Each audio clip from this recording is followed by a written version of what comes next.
All right, and we are live for the first stream of 2026. Hope everybody's having a good day so far. I know it's fairly early, but Happy New Year to everybody. To everybody and anybody who deserves it.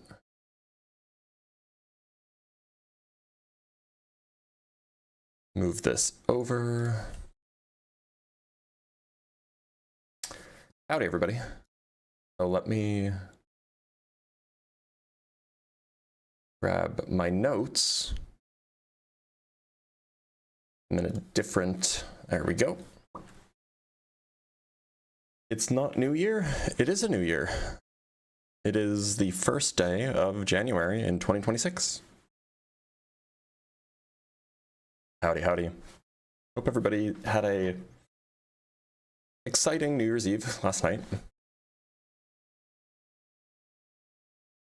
Why are the guest requests popping up over there? Oh, I hate that. Did they update the TikTok app? Oh, this is awful. All right, let's bring up our first guest. DZ, how's it going? Pretty good. In Russia right now, I'm pretty damn good, though. Glad to hear it, DZ. So, DZ, do you believe in a god? Yes, I believe in God. And which god would that be, perchance? So I believe in a God, like the omnipotent God, like the bodiless God, and then I believe in Jesus Christ, which is the human form. Okay, so look, I'm an atheist. What's the best argument that you could offer me that might convince me that that's real? So the way I look at it is, cars exist. We all know cars exist, but by the way, DZ, will... is it possible that you could move to a slightly quieter area? It seems like there's a lot of background noise. Yeah, hang on a second. Thanks. It's freezing outside, but it's worth it. Hang on. Okay. Ooh, so... You there? Hello? Can you hear me better? I can hear you better. Great.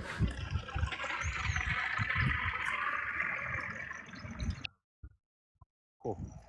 So the analogy I like to think of is, so cars exist, we all know that, but a dog will never be able to comprehend how an engine was built in a car. So with minus any evolution or any intervention where we can manipulate the dog to make it more intelligent, the way things are now, a dog will never be able to build a car or understand it. So similarly, I see humans as the dog and God creator as the car. Like, there's just no way we can wrap our heads around it. And I know modern physics and science kind of could probably refute the existence of God, but that's kind of my best shot at God. I'm curious to see what you think about it. I mean, like, suppose that's true. That's not really a reason to believe it's true. I'm asking, like, what's the reason to believe that it's real? I just think, I don't have anything to base it on, but it's just, the universe is so big and complex that, I guess things could happen by chance, but I don't know. I believe that there's some sort of creator that is just, 10-dimensional, 20-dimensional, something so complicated we can't understand. Considering how vast and big the universe is. So I believe there is design, and moreover, I believe that God, the bodiless God, sent Jesus over because he understands human nature. He understands humans. Typically, who do they admire? Rock stars, LeBron James, athletes. So humans admire other humans. They follow other humans. So, I think that if a human were to tell someone else, hey, believe in this magical, mystical being in the sky, they're gonna, throughout time, that person's gonna be unalived or cast as a psychopath or whatnot. So I feel like God understands that, and therefore, he sent different gods such as Jesus and Muhammad, and I actually have a theory on why Jesus and Muhammad and different gods exist. And my theory is that, those gods are appropriate for that region and that time. So, you believe whatever you believe in based off where you're born, and that's what you should believe in. And that's kind of, that's kind of what I feel. And, just kind of sharing my thoughts with you. So I guess my issue is that, like, you said that the universe is so big and complicated. Sorry. My phone is freaking out. You said the universe is so big and complicated, but how does that mean that there's something that made it? No, that's true. I mean, there's, what is it, the fallacy of gods? I mean, I've heard something about, that refutes my point, which is just because it's complicated and big doesn't mean that there is a God. But again, I mean, I think, I'd circle back to that analogy of how, most humans don't even understand calculus and physics and how to build a car engine. Look, I understand. It may very well be the case that the universe is sufficiently complex that humans may never understand it fully. Maybe that's true. But what does that have to do with that means that God exists?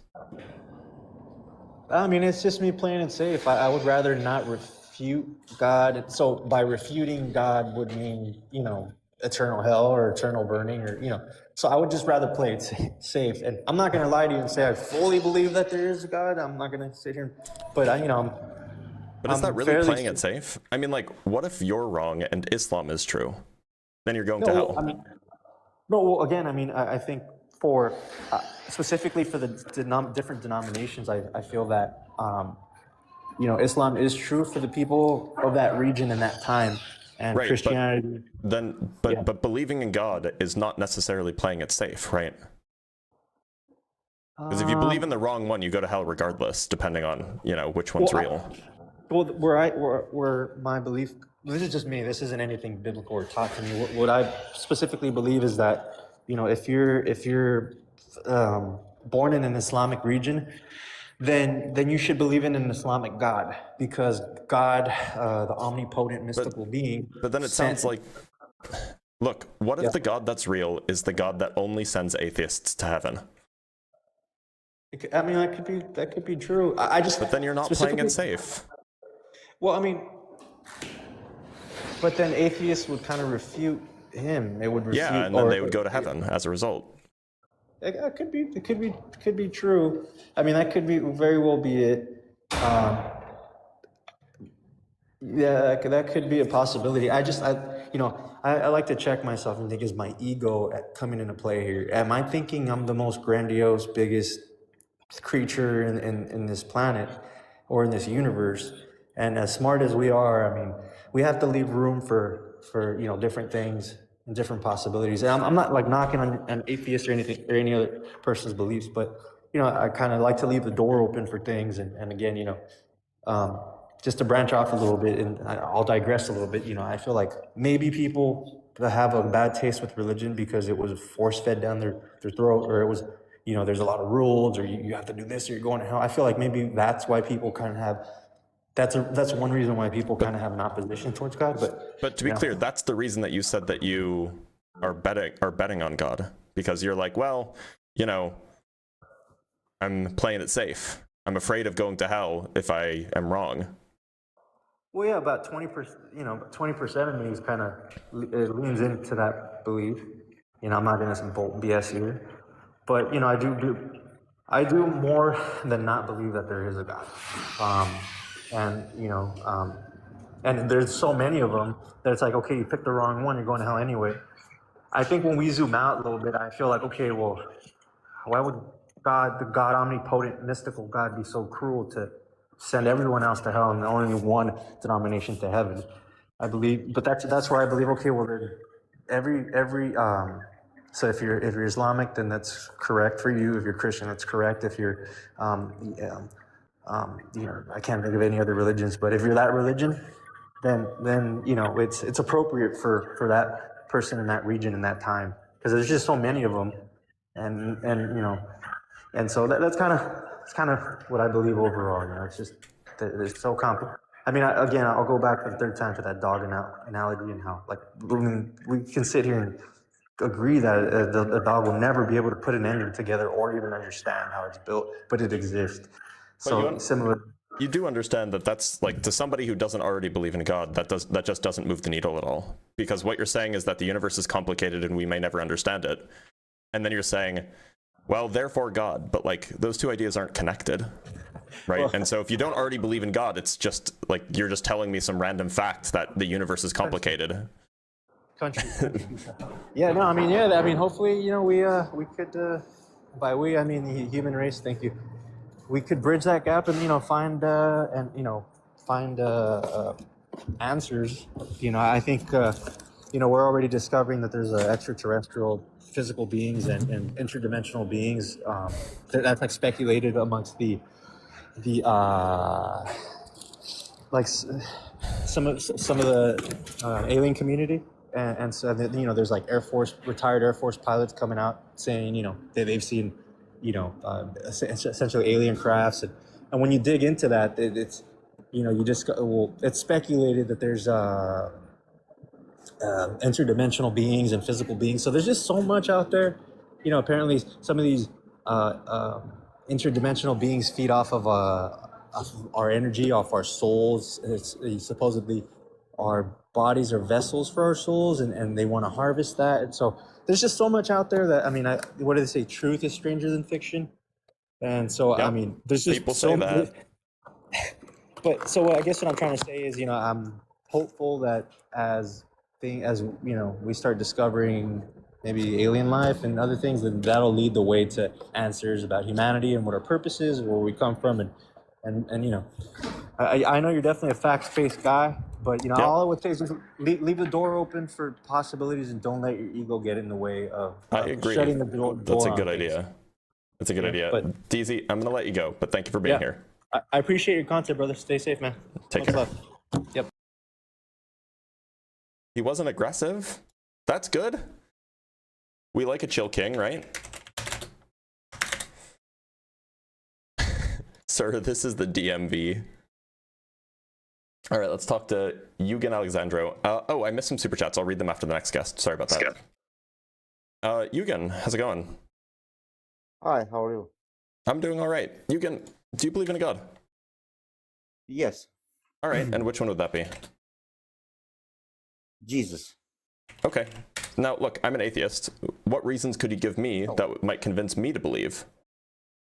The problem is that we don't need to make anyone to believe in something because God give us the free will. Look, so if you have the Eugen, problem, so the you question are is, so you came up to this no, live stream. No, let me finish. That if you are atheist, you are free to be atheist. It's not Okay, a problem. then why'd you come up? Yes, but because if you try to manipulate people, get into your position, because you are actually a Satanist. I'm a Satanist. Got it. All right. Well, do you wanna bring this Satanist back to the good side? Do you have any arguments that might convince a Satanist to come back to the good side? We are free to go wherever we want. Okay. So then why did you come up?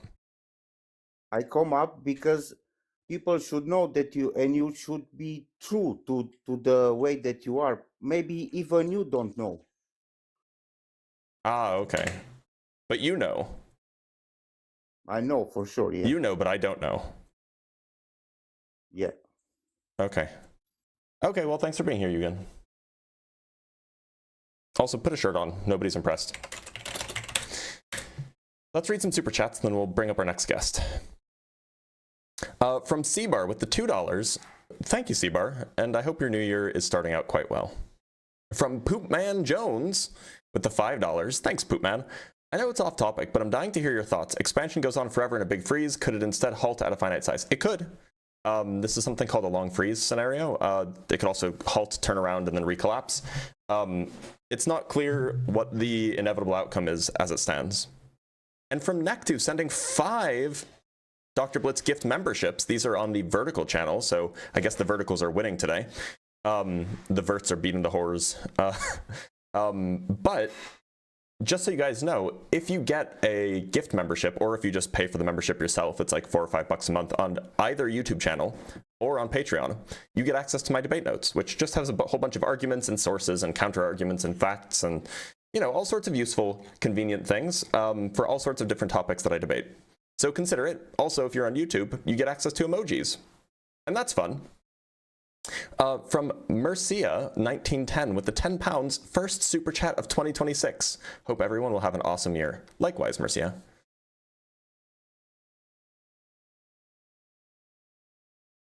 And then we have $20 from Mustache Mac with the from Mustache Mac. Happy holidays, Dr. Blitz. Buy yourself a taco. What? Do tacos cost $20 where you are? I appreciate it regardless. And from Jack Fetter with the $5, that first guy seemed to still be studying. Wait till he finds out the finals were last week. I don't know if he was studying. I think he may have been like at a bar or something. He said he was in Russia.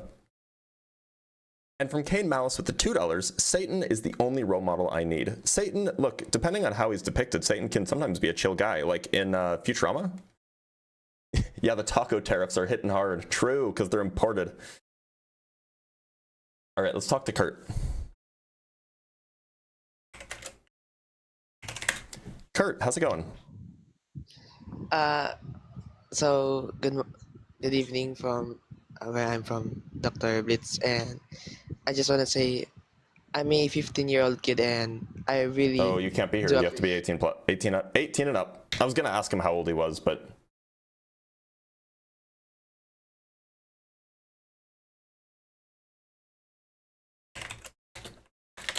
Rizzy, how's it going? Good. Can you hear me? I can. Rizzy, how old are you? I'm 29.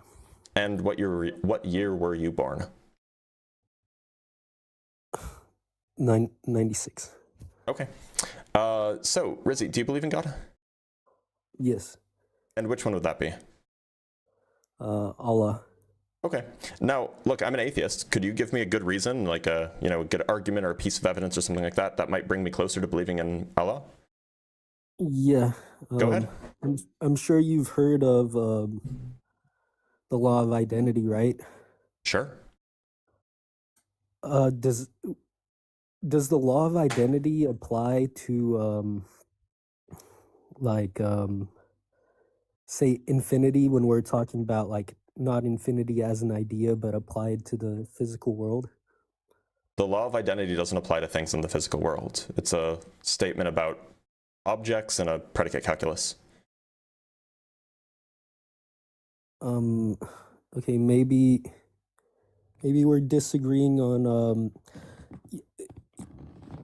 yeah, so that's what I'm saying. Like, let's say you have like an infinite amount of objects in the physical world. Mm-hmm. Would the law of identity apply to those objects? So long as those objects are members of, you might call it the universe of discourse in some predicate calculus, then yeah, sure. Okay, so if I was to remove two of those objects, like let's say you have a infinite amount, and I was to remove two of them, would the law of identity apply? Yeah. The law of identity applies to each individual object. Okay, so if I was to remove two, but I had infinity, I would still have infinity, correct? Yes. No, that's you have x equals x minus 2 there, which so infinity isn't a number. It doesn't interact with infinity is not a number. It doesn't interact with addition and subtraction in the way that you would expect numbers to. No.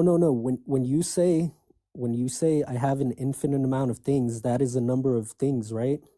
No, it's a cardinality. Now, Okay, cardinalities so map you onto can't- some cardinalities. In fact, the finite cardinalities map onto numbers, but Hold the on, infinite hold on. cardinalities do not. You're okay. So it sounds like you're mixing math and reality. Then, so We're can't only talking have about math. We're not talking about physical objects or whatever. So you The can't. law of identity have is a mathematical statement. It's not a statement about physical objects. No, we can apply it to physical objects. Not really. I mean, you can I can say you are describe. you, right? You can describe Yeah. physical objects using like a formal language, like a predicate calculus, and then you can apply the law of identity to that description. But like, it doesn't apply to the objects themselves. It describes like mathematical objects. Okay, let's not get bogged down in this. if I say you are you, Mm-hmm. I am applying the law of identity onto No, you, right? not really. You're applying the law of identity How? to an object and a predicate, or to an object in a universe of discourse. Okay, Now so that object points to a thing in the real ignore. world, right? But it doesn't Yeah, have yeah, to. yeah. But The okay, object is not the so real world thing. The object is a pointer to a thing, whether it's a real world thing or otherwise. wait, what is the object here? What are The object, like, I'm trying it's to. an object is a mathematical concept, right? It's there are I'm sets. not. There's a universe of discourse, and the universe of discourse is going to have objects and predicates.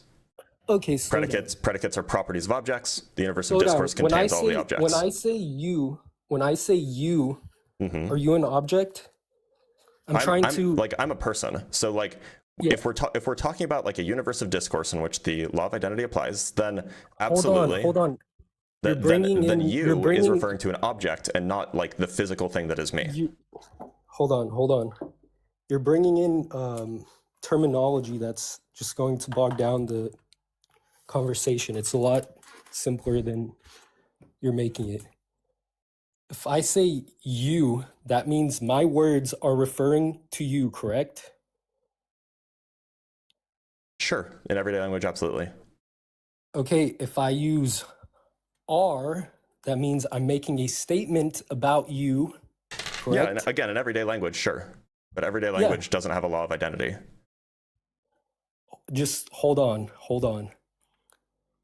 And if I say you again, that means those three words, you are you, is me applying the concept of identity onto you, correct? I don't know what you mean by the concept of identity. If you just mean like you are like, The suggesting law of identity. the A. law of identity is a statement relating objects in a predicate calculus. It's not that'd be like saying you could add together like a tree and a rock.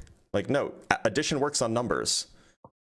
Equality works on objects in some sort of in some sort of universe of discourse. Like you're confusing math with like reality. No. You're the one who brought up math. I didn't bring the law of identity math. is a mathematical statement. It's not a statement about like reality. So are you disagreeing that you are you? No, that's a totally reasonable thing to say. If you break it down hold logically. on. Is that a mathematical statement? Yes. It is? Yes. Okay, fine. So in this case, just so we don't talk past each other, when I say you are you, we can use whatever terminology you want. So are you an object in this case? Yeah, so insofar as the sentence, you are you, is a proposition, and that proposition has a truth value, then one of the objects in that proposition is you, which refers to like the object, like the physical thing me. Okay, yeah. So in the same way, if I say I have an infinite number of balls, that refers to a quantity, right? No, it's just a bad use of language. I mean, like, it's Okay, not why? a number, if that's what you're asking. Okay, so I have a hard time imagining an amount of balls that aren't a number, right? You either have Yep. 0 or you have some positive amount, right? You can have, if by positive you just mean more than 0, then Yeah, yeah, which sure. more than 0 would be a number, right? Not necessarily, no. Why not? More than 0 Okay, just so- means that you could say that a set has more than 0 elements. No, if you're talking the set about is math. not the empty set. You're talking about math. When we're talking about how balls. many elements, when we're talking about how many things are in a category, that's math. Yeah, but we're talking. When we're talking about infinity, when we're talking about numbers, that's No, math. no. When we're talking about balls, we're talking about reality. We're not talking about math yet. The way that we talk about them is using mathematics. No. So you're presupposing that this idea applies to balls, but I'm saying it doesn't, because obviously, How if are you you have, going to quantify this without mathematics? if I say to you, let's say you have some number of balls, Mm-hmm. and you say, well, not necessarily, that sounds like you have zero balls. There's what other option do you have? Look, it's just a matter of whether we're being precise with our language. If you're saying that, I'm being precise. like when we talk about a number, we're typically referring to a particular element of a particular class, or I guess usually the language that we would use is a field. A number typically refers to an element of a field. Infinity is just not such a thing. Now, if you're going to use it more colloquially and just say, I have a number of... We have to stop where we disagree. I have a number of we're spheres. Just gonna talk past each other. Hold on, I will in a minute. Now, if I say, I have a number of spheres, colloquially, that just means that I have at least one sphere, right? So this is just a difference in the way that language is used colloquially and the way that language is used precisely. And so if we're going to try to make arguments, which I imagine that's what you're trying to do, we should use language precisely. Yeah, so you said a number is just a field, right? It's an element of a field. Yeah, sorry, an element of a field. Mm-hmm.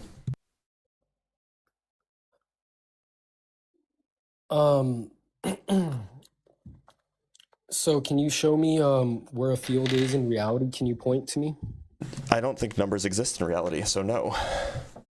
Numbers don't exist in reality? No, I think numbers are conceptual. I don't think that they have like separate ontological existence. Okay, but they point to something in reality, correct? What do they point to? Any like object, for example, like you have one glass or something. Well, like no, that. the word glass That's what we know. points to something in reality. The word one doesn't point to anything in reality. It points to the idea of one glass. Well, no, the word one doesn't do that. The phrase one glass does. And the thing that's allowing it to connect with reality is the word glass, not the word one. One is a property of that glass. I have no idea what that means.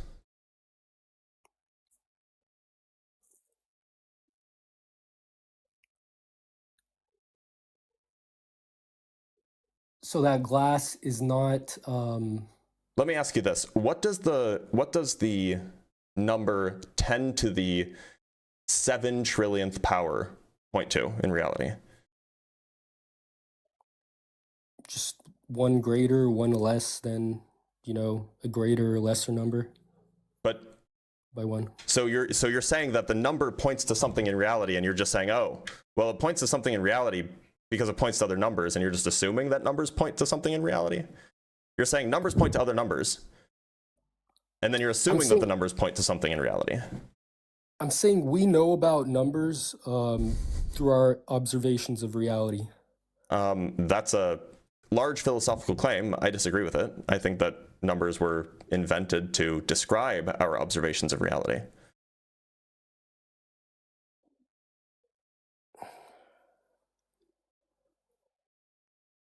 Right. Okay, I'm just trying to see where exactly we disagree here, because we disagreed earlier, but I mean, I forgot what the exact point was. So, I mean, the Well, you brought up conversation something started. about infinity and the law of identity, and you were confused because you were trying to use the law of identity as it applies to objects in reality, as opposed to as it applies to objects in a universe of discourse. Sure. And you said it would be possible to have, like, say, an infinite amount of balls or something, right? I mean, like, in principle, sure.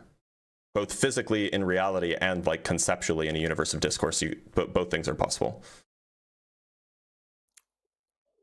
Yeah, so if I was to take 2 balls away from that, I would have the same number. You would still have According to infinity, what- yeah. Yeah. So that Okay. makes no sense. Infinity isn't Infinity, I'm sorry, infinity minus 5 is still equal to infinity, yeah. Yeah. I understand that works out in a conceptual sense. Mathematically, yeah. But yeah. That's but what infinity in- is, a mathematical concept. In reality, that does not apply. If you apply an operation of subtraction, which is defined as taking away from something, Mm-hmm. So you take away from something, but nothing is actually taken away. Then that's a No, contradiction. something is taken away.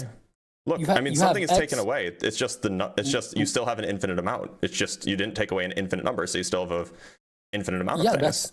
That's a contradiction. You have What's x the contradiction? equals x. You have x equals x minus 2. X or infinity is not a number. Okay, so saying you have an infinite amount of the reason, and maybe I can just elaborate. You're saying x minus 2 as if infinity is a number. The reason why I said that that numbers are elements of fields is because fields are by definition those things. Or elements of fields are by definition those things on which addition, subtraction, multiplication, and division are defined. Infinity is not an element of a field, and that means that it's not an element of a field, which means that its addition, subtraction, multiplication, and division are not defined on infinity. Yeah, so it those sounds relations like, don't make sense when you try to apply them to infinity. Sure. So balls, for example, are things that those operations do apply to, right? So if I had like 5 balls, if I had hold on. What does it mean to add 2 balls together? If I no, hold on. I'm talking about amounts of balls, right? So you're talking about amounts, not the balls themselves. Yeah, I asked you can add and subtract amounts as long as those amounts are numbers. I asked you a specific question. If you had an infinite amount of balls, that's what I asked you. Yeah, so that's what I was talking about since the start. So colloquially, an amount. Like when the amount is finite, it refers to a number. When the amount is infinite, it doesn't refer to a number. Yeah, Sorry. And I'm saying it doesn't refer to anything at all, right? And infinity, it does. It refers to a cardinality. All numbers are cardinalities. Not all cardinalities are numbers. Well, okay, not all numbers are cardinalities either. The natural numbers are cardinalities. Hold on. So if I have an amount of 5 balls, I can take away 2, right? Like I can throw them in the trash. Because 5 is a number. Yeah. Yeah. Not all amounts are numbers. Yeah. No problem.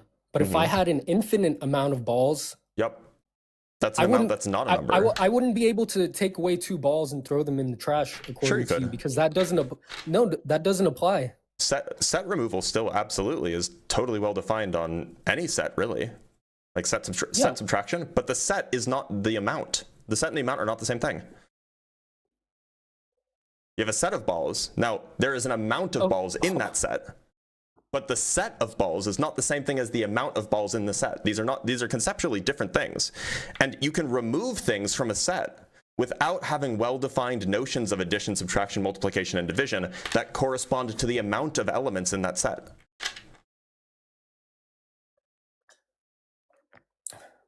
Right. I mean, I agree with you. But in terms of having an infinite amount of balls, would you be able to take away 2 balls from that amount? Sure, you can remove 2 balls as long as you have some way to select them.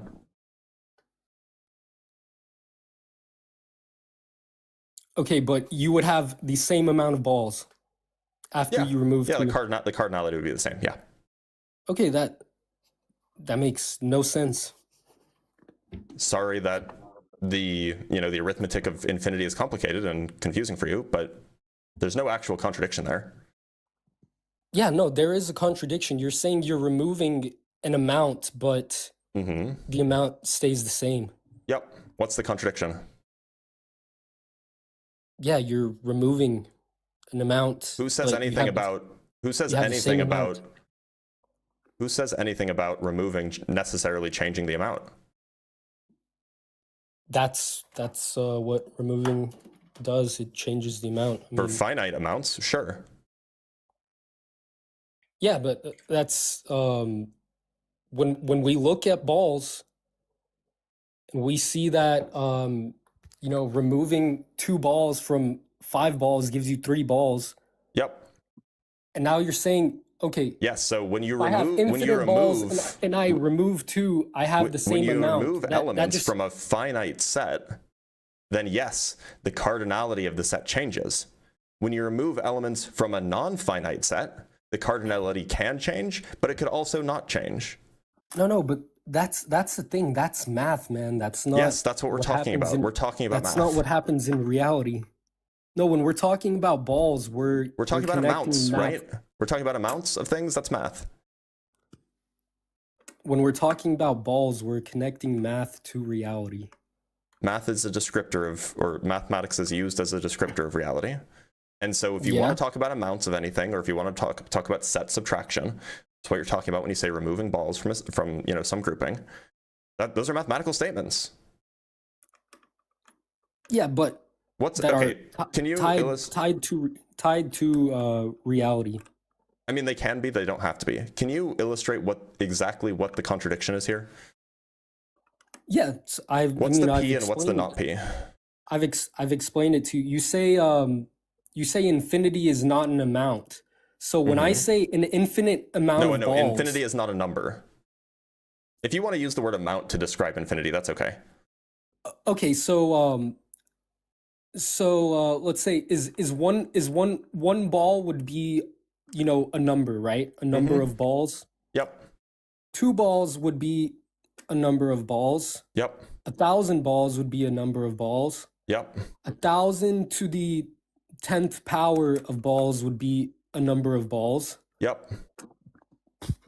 But infinity, which is just this going on and on and on. No, infinity is not a process. Okay, could you explain to me what?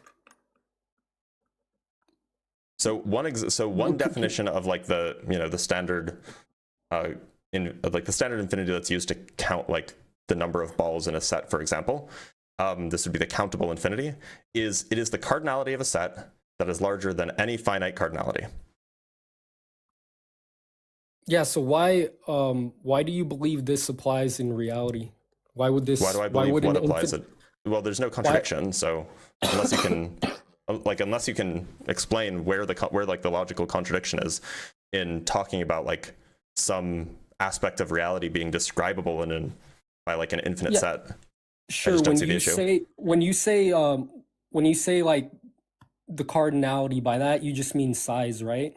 I mean like the number or amount of elements in the set. Right. So, that's what cardinality is. Right. So, like when I have like 5 balls or whatever, right?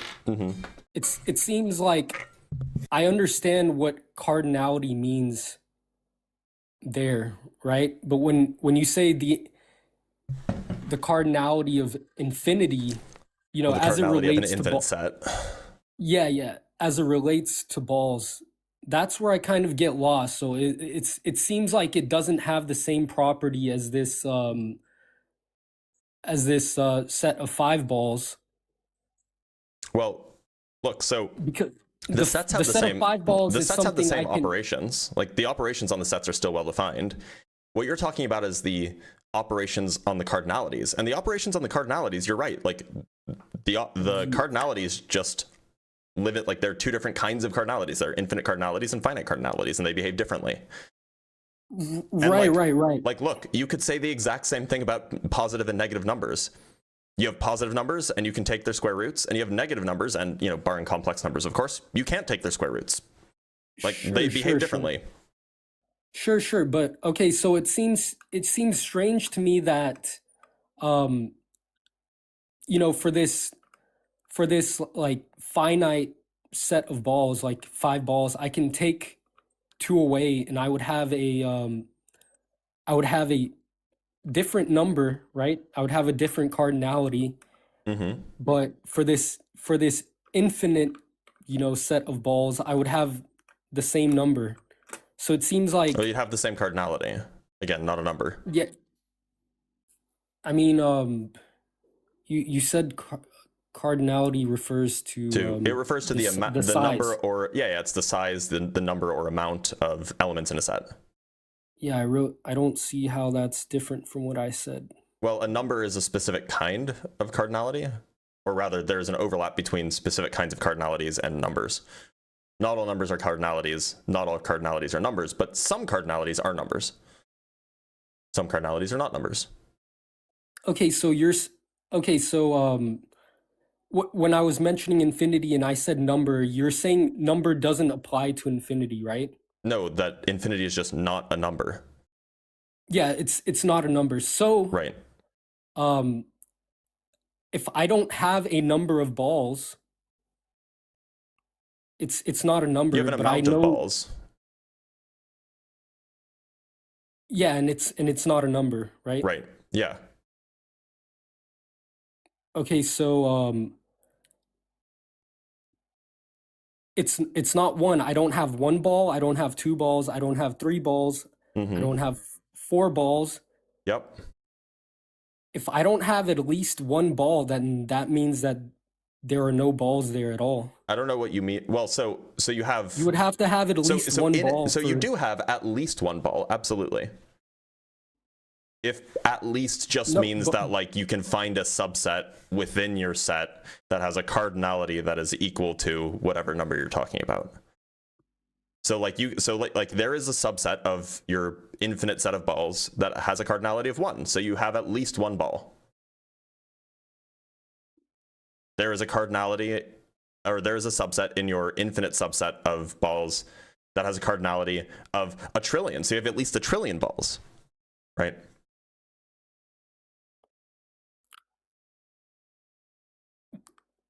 You're saying these subsets are subsets of infinity, right? Of the infinite set of balls, yeah. Right. And okay, so those subsets,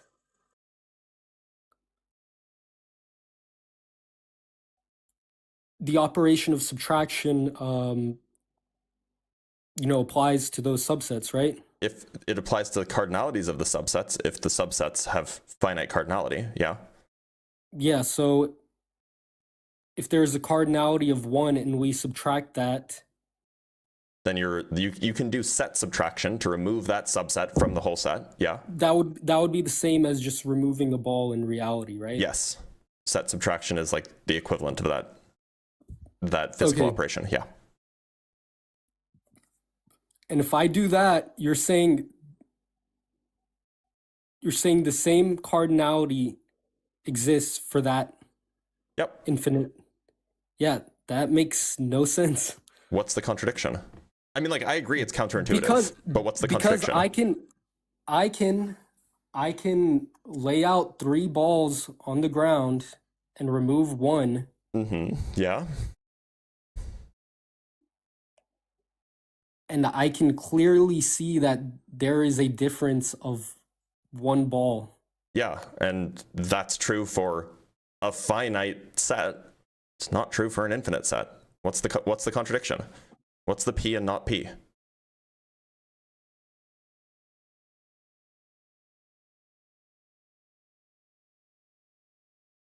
Yeah, the P and not P would be you're just saying arbitrarily that subtraction doesn't apply to this set. Well, to be clear, There's set no subtraction reason... does. Cardinality subtraction doesn't. Cardinality subtraction only applies to numbers. No Infinity problem. is not a number. That sure, cardinality subtraction. Yeah, so what's the P and not P? You're just saying it doesn't apply, but that's not a contradiction. What's the contradiction? No, the contradiction is, in reality, we see that cardinality subtraction does. For finite things, yeah, that is what we see. For finite things, it does work.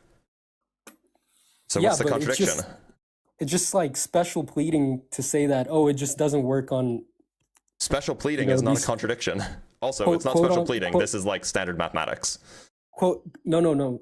You're saying it doesn't apply to infinite things just because it doesn't apply. Like, you're defining subtraction to not apply. To be clear, that's not a contradiction. And also, I didn't say it's a contradiction. You did say it's a contradiction. No, I didn't. You did earlier. When? We could replay it, but I'm not going to. People who are watching on YouTube, you guys can rewind.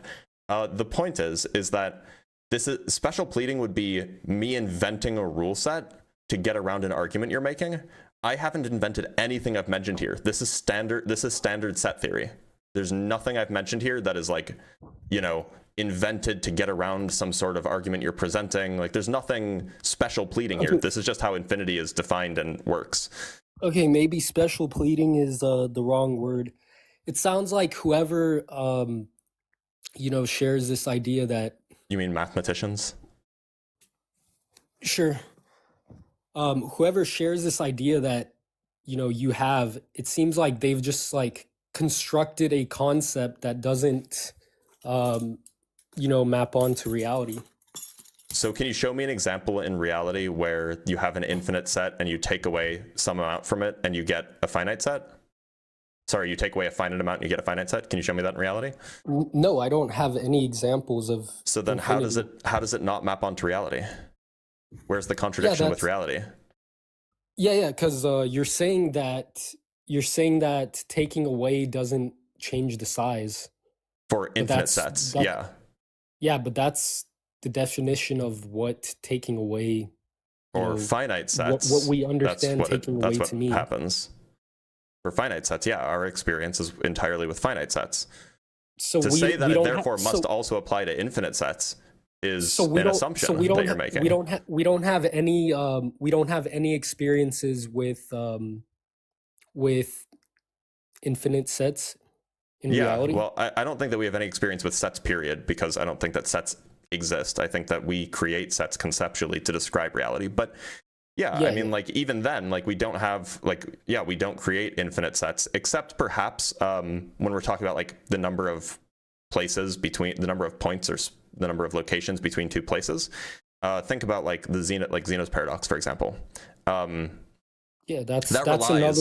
relies on an infinite number of sets. Now, it's resolved by calculus, which there's not really any concern there. It's resolved by saying that infinity is just an idea and it doesn't make sense. I mean, it's resolved by calculus. Like, once you allow calculus to exist and calculus to be like a good description of the way motion happens, then there's no issue.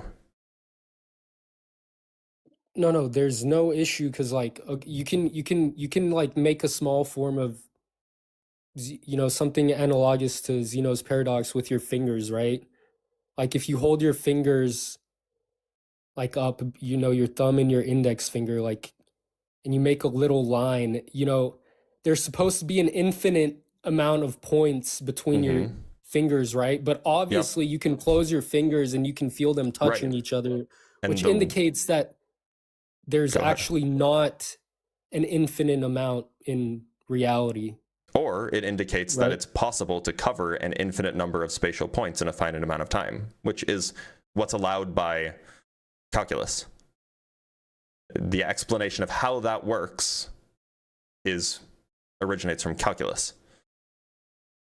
No, because if you're saying there is an infinite amount, okay, let's just use the points between my index finger and my thumb. If you're saying, okay, let's say that's a set and it has an infinite cardinality, right? Yeah. Is that the language that you use? Yeah, sure. Okay, if I slowly inch my fingers towards each other, you would, you know, this is obviously the cardinality is decreasing, but the measure is the way that we would characterize that is with a measure, not with cardinality. The cardinality is staying the same.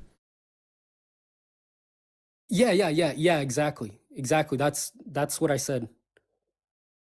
I said if I inch my fingers closer, you believe that the cardinality is staying the same. Yeah. And once the measure changes, but yeah, the cardinality stays the same. Okay, so now you're introducing measure. Measure sounds like what do you mean by measure? It's a separate mathematical concept that's used in, you know, probability theory and topology. But it roughly accounts for like how much a set would weigh. That's like one way that you can kind of talk about it. Okay, sure, no problem. Just we'll ignore that for now. And once my fingers get to get to touching each other, what cardinality do they have? Do they have an infinite cardinality? Once they touch each other, if there's no space, Yes. then the number of points between your fingers is the empty set, and so the cardinality is 0. Yeah, so but initially you would believe that the cardinality is infinite, right? Yep. And as I was, changing the measure, the cardinality turned into 0. Yep. Okay, so the taking away does change the cardinality then. It can. Nobody ever said it couldn't. It just doesn't always. Okay, so in the ball example that we were talking about, why would that not change the cardinality? It depends on which elements you remove, right? If you remove just like the first element of your infinite set or something like this, then the cardinality won't change. On the other hand, if you remove every single element after the third ball, then the cardinality will change, and you'll end up with a cardinality of 3.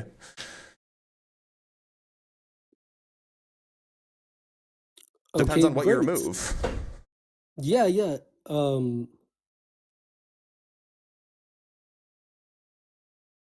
Okay, so you agree. Okay, I just want to make this analogy completely clear using the finger example and the ball example, because something's not clear to me regarding your logic. So you agree with the finger example, the cardinality is it's infinite until your fingers touch. The same way this. Yeah, you said it until my fingers touch, but so that's not like that can't be 3. It would have to be exactly. It would have to be exactly like 1, right? I don't know what's 3, what's 1? You're saying like if you remove everything, after the number 3, do you remember when you said that? Like, yes. If you remove every ball after, like if you have the balls lined up in an order and you remove every ball after the third ball, then you'd be left with a finite number. Yeah. So what you're now confusing is you're confusing a continuum set, or this is also sometimes known as an uncountable set, and a countable set. The number of balls is a countable set. Not if it's infinite, though, right? Countable doesn't mean finite. Countable means that there is a one-to-one relation with the integers. Well, there's a bijection with the integers, I should say. Now, by the way, and just because maybe this can help clarify, what happens if, so you have how many numbers do you think that there are?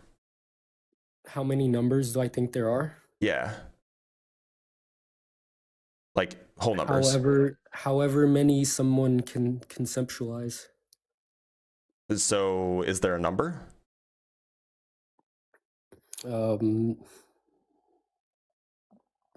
Not necessarily. So there's not a number of numbers. So you're telling me that if I have a set with the number 1 in it, there's a number of numbers in there. There's 1. If I have a set with the numbers 1 and 2 in it, there's a number of numbers in there. There's 2. If I have a set with all of the numbers up to 35, there's 35 numbers there. But if I ask you how many numbers there are in total, you can't tell me what the number is? No, it's subjective. The number of integers is subjective. Yeah. Subjective on whom? Whoever is conceptualizing the numbers. Okay, so to be clear, you think that the number of numbers, and you think numbers exist in reality, right? I think we know numbers through things in reality, and like the base number is 1. So do numbers exist or do they not exist?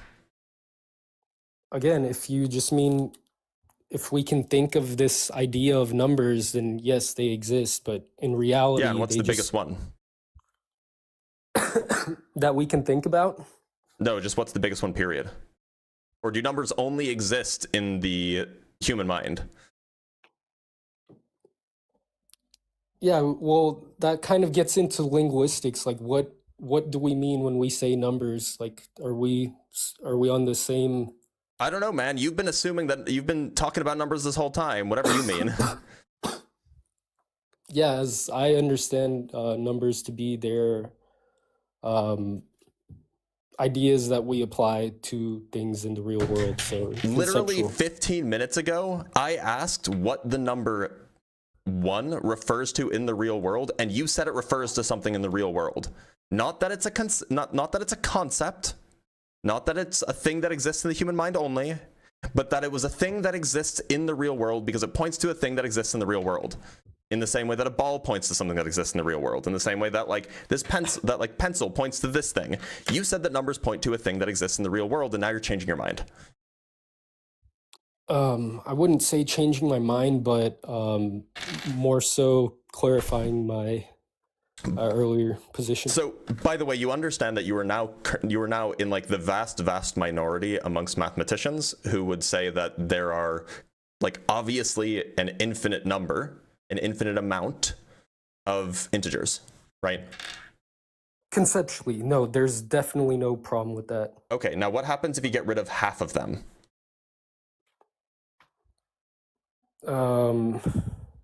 And half of an infinite amount? Yeah, what happens if you get rid of half of the, let's say you remove all of the even numbers. Yep. How many numbers do you have left? An infinite amount. Oh, so you can remove an infinite amount from an infinite amount and still be left with an infinite amount? Yeah, That but I'm seems saying weird. this.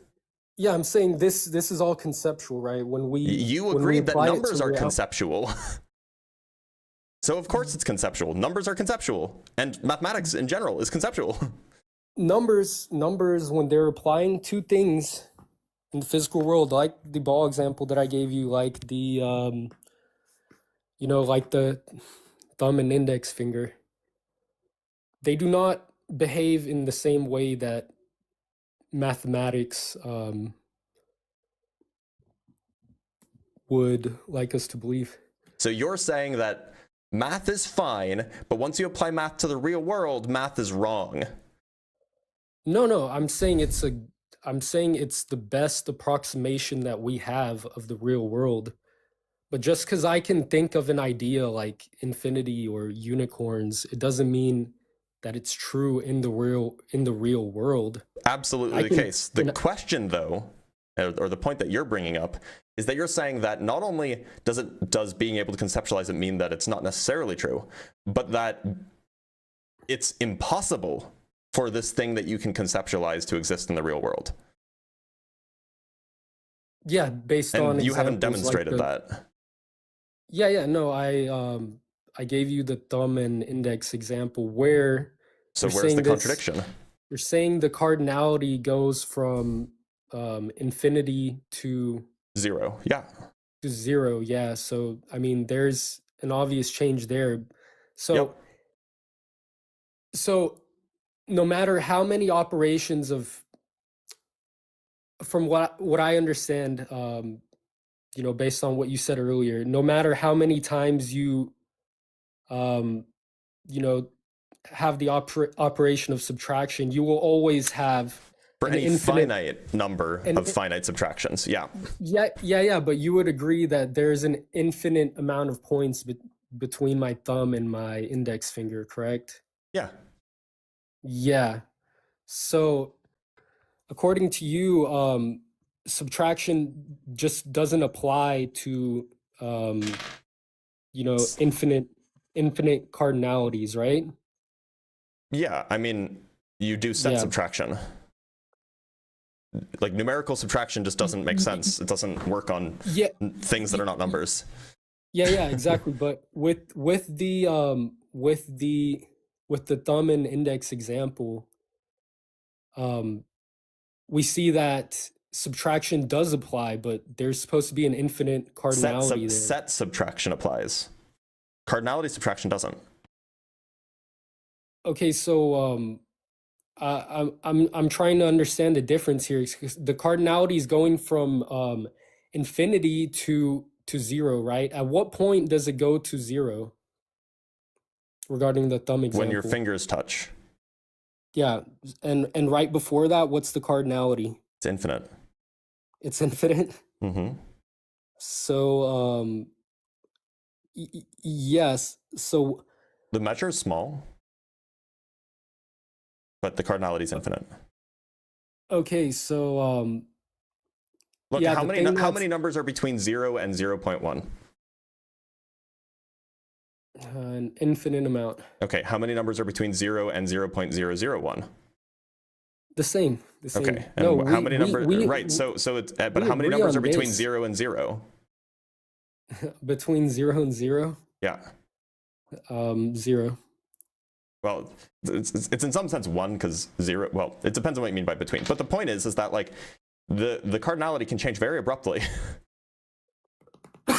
If you're subtracting off infinite sets each time, the cardinality can change very abruptly, right? But the cardinality of an infinite set can't change, though, right? Sure, it can. I've given you How? examples of how it can. You have, let's say you have an infinite set of balls, like an infinite amount of balls in your set. You have an infinite number of balls, if you want to say that. So basically for every number, for 1 there's a ball, for 2 there's a ball, for 3 there's a ball, and so on. Now, if you remove all but the first 3 balls, then the cardinality changes. But if you remove the first half balls, or I shouldn't say half, if you remove the first 10 trillion balls, you still have an infinite amount. So it just depends on what set subtraction you're doing. But look, Rizzy, we've been going at this for like an hour, and the only recommendation I should make is take a set theory class. Mm-hmm. All right, we'll do. I'll try Like to. it'll make your life so much easier, and like it'll just remove the confusions. But thanks for being here, Rizzy. By the way, that YouTube video is absolutely going to be called Muslim Can't Stop Talking About Balls. I'm sorry, Rizzy, that's how you're going to go up on YouTube, but it's just funny. I gotta do it. Like it's what it's gonna be.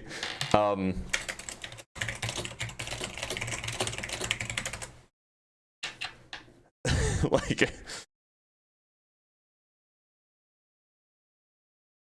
all right, we have some super chats to read, and we'll bring up our next guest. So from Pirate Fly with the £2, Scottish Hangover, you are my savior today. I don't know what that means. From Daniel Cormier with the $5, I would love your opinion on my belief that energy is forever and just changes form. Energy originated from a deity who set energy in motion and left. Well, if energy originated, then it's not forever. Furthermore, energy is just not something that's like clearly conserved in a universe that is dynamic. From Poopman Jones, thank you for the $2. Don't bog down the talk with terminology. Yeah, that's the. I imagine that you're saying that in an exasperated sense. Like, absolutely, we have to use the right terminology, right? From Reverend Nate with the 5 Canuck bucks, why do so many people respond to "you are wrong, here's why" with "yes, exactly" or "that's my point"?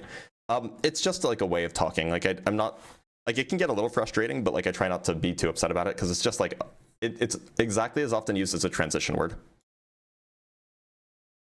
From Jack Vetter with the $5, that first guy seemed to still be studying. Wait till he finds out the finals were last week. That was referring to the Russian fellow, I think. Oh, I already read that. From Gretchen with the $3.11.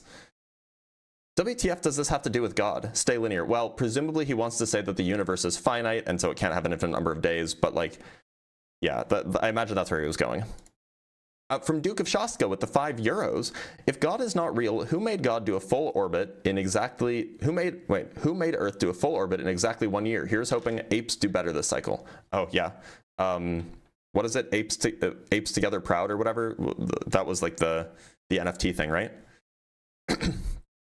From Boogie the Cat with the $2, transcendental argument for balls.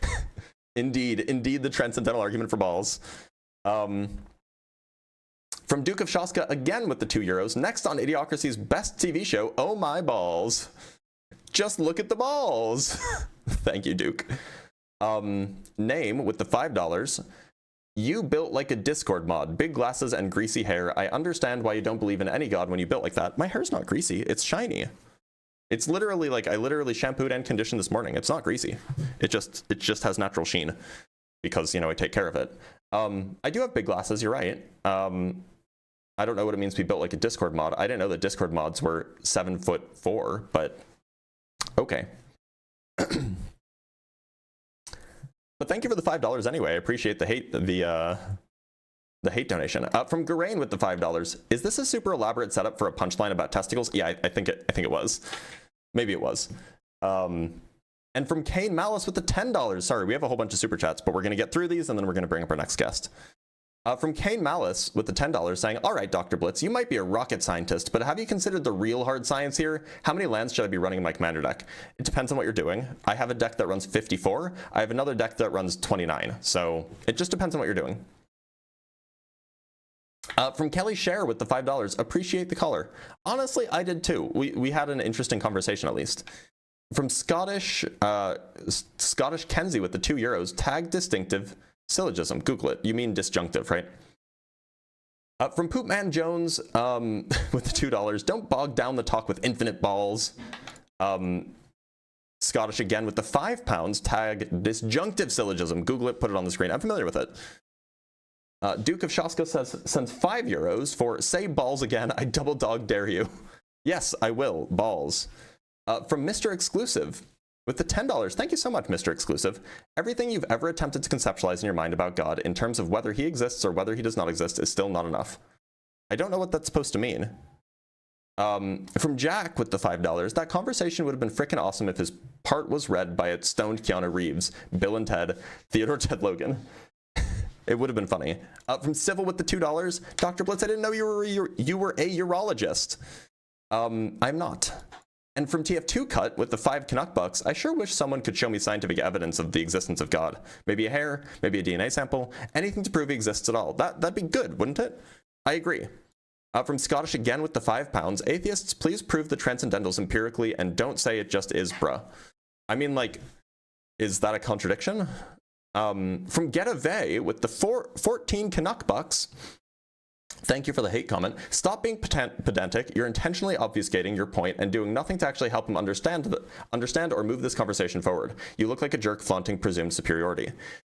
Maybe I did look like a jerk. If I looked like a jerk, I apologize. The trouble is when people come in trying to make logical arguments about mathematical concepts like infinity and then just are not familiar with the mathematics, I'm sorry, like you look a little bit silly when you do so. From Scottish again with the £5, reality is a metaphysical claim. I don't grant you metaphysics. Okay. From Mr. Exclusive with the $10. Thank you so much, Mr. Exclusive. Everything you've I already read that one. I'm sorry. It's doing the repeat thing. All right, I think that oh no, we have a few more. From Gretchen with the $3. At this point, the background should say Blitz vs. Balls. From Tax the Church with the $5. How much do we have to pay for you to kick callers? It seems you have a hard time recognizing trolls. He wasn't a troll. I know the type. He wasn't a troll. And from Vicinal Elk with the $2. I have a finite number of balls and it is 3. Congrats. I'm proud of you. From Reverend Nate with the 5 Canuck bucks, Blitz ended 2025 with bootyism and started 2026 with Islama balls. Best of luck with whatever weirdness comes next. Likewise. From you with the €5 or with the £5, if one decides to exist as 2, who can stop him? He is all powerful, right? What? From Poopman Jones again with the $2. Sorry, last one, the big ball theory. Look, we're talking about balls, okay? And from Turdfurter, Treadfurter with the $2. Dude has no clue about mathematics or math proofs. I agree, he didn't. But that doesn't mean that he can't learn. And the last one from Pat in the chat with the $2. New year, same terrible arguments from theists. Agreed. All right, y'all. We thank you guys so much for the support. Let's bring on our next guest. Let's talk to Go Caving.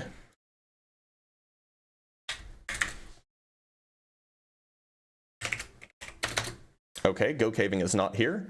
Let's talk to this person with, is that Thai or Cambodian in the username? I don't actually recognize the characters.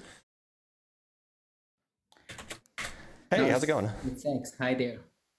X. How you doing, man? Do you believe in God? Yeah. Okay, and just curious, What is God? what script is used in your name? I'm using the Amharic script. Do you know Amharic? Amharic. Oh, it's Amharic. Okay. Oops. Yeah. Sure. It's a Okay. simple language. Definitely not Thai or Cambodian, but fair. Okay, X. Why? I don't believe in God. Why should I? I mean, you asked me like, what's your God or something like that. So what I want to know first is, what you mean by atheist? I think the word atheist got a subjective description. So Yeah, I mean want to that know I your don't believe in point of God. view. So what I mean is that I don't believe in a God. I haven't heard Let's particularly. forget that. I don't Okay, believe in a let's forget God. that, Wait, is there a Okay, let's delay? forget that. I mean, do you hear me? I do, but I think that there's a delay. No, that's okay. Okay, let me ask you a question. Like, if atheism got a subjective description, I want to get your point of view. What you mean by I when was you say I'm telling you, atheist? and then you interrupted me. I was telling you, right? So Okay, what go I ahead. mean is that I don't believe in God. I haven't heard compelling arguments for the existence of God, and I have heard compelling arguments for the non-existence of God. That's what I mean. I mean, where did you get this ideology from? Like, what you say, God? Where did you get this word? It's a word that it has a particular meaning in English. Typically, it means some sort of divine entity that's responsible for creating the universe. Oh, so you're talking about the creator, like who created the universe. That's usually what the word means in English. So I mean, you're just disproving someone else's creator. I don't know what you mean by disproving. I just don't believe in it. Yeah, I mean, you're disproving someone else's creator. I don't know what you mean by disproving here. I just don't believe in it. Of course. I mean, when I asked you about God, you said that it's a terminology that defines the creator of the universe, Yeah. right? Usually it's supposed to be supernatural too. Who gave you this description? That's just what the word means in English. So it's just a word. You Yeah. don't believe in that, right? Yeah. So okay, let me make it this way. Do cats exist? Do cats exist? Yeah, sure. Okay. Do RMZ exist? Sorry, what'd you say? Do what? Do what exist? Do RMZ exist? Oh, I don't know what word It's you're just a saying. made-up word. Oh, okay. Yeah, yeah. Then Thank you. I don't Thank you. I don't know what that is, so Then you I can't have a view on it. Yeah, thank you.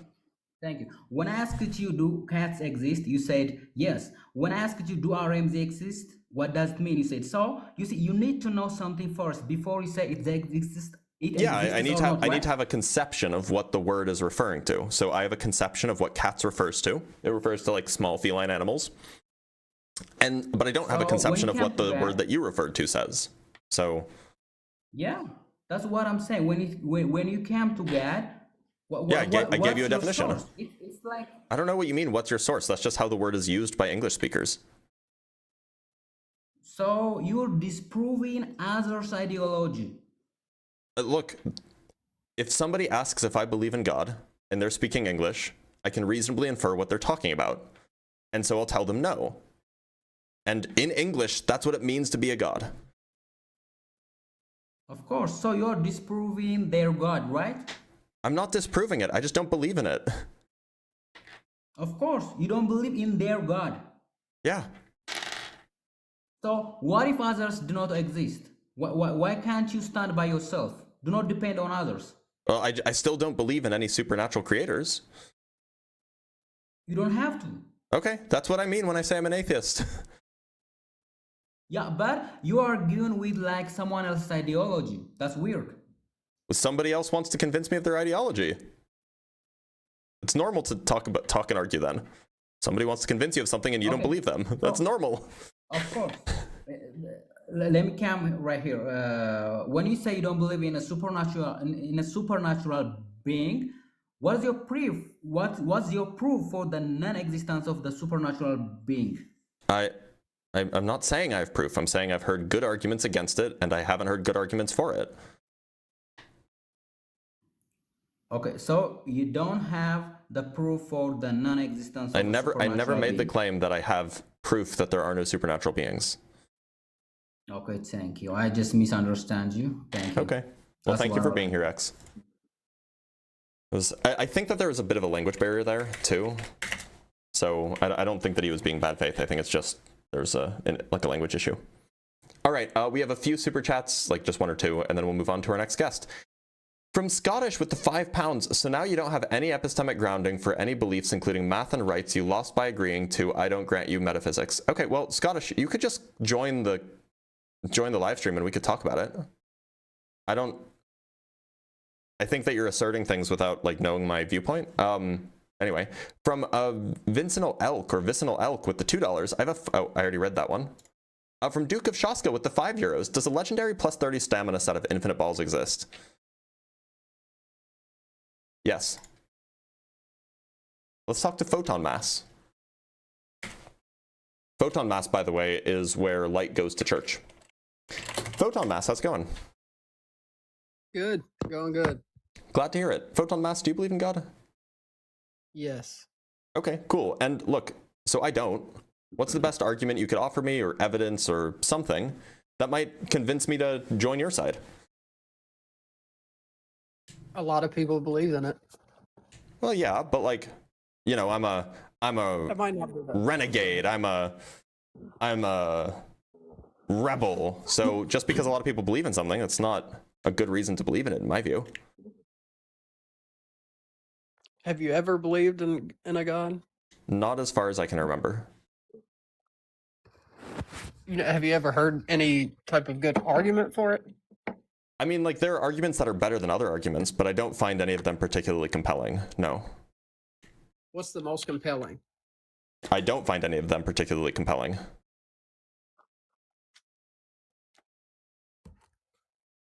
Not even like a deistic, just No. If I found them compelling, then I would be a believer, right?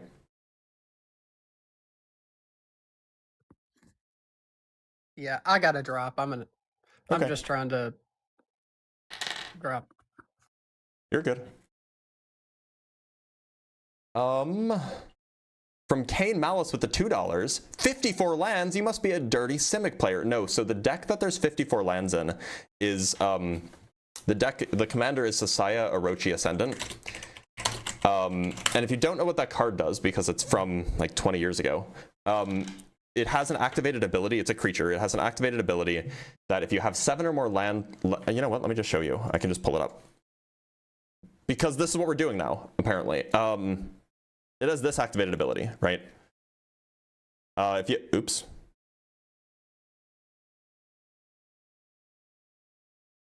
have 7 or more lands in your hand, then you can flip it and it becomes a really good enchantment. So you need a lot of lands to make sure that you have 7 lands in your hand early game. That's why. Anyway, not Simic. From UHFV. Oh no, I already read that one. From Scottish again with the £5. A skeptic with a viewpoint you're leaning towards contradictory. What? A skeptic with a viewpoint you're leaning towards contradictory paradigm. Well, what's the contradiction? You like Pokemon? No, not really. All right, let's talk to Mad Madick. That's funny. You made me say that. Mad, how's it going?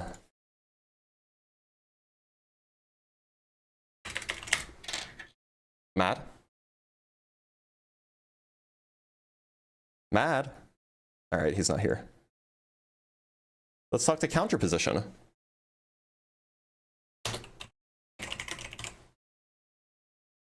Counterposition, how's it going? Oh, Matt, what's up? Counterposition, can you hear me? Hello, hello. So, Counterposition, do you believe in a god? Yes, I do. And which one would that be? I'm a Muslim, so Okay. I believe in God. Allah.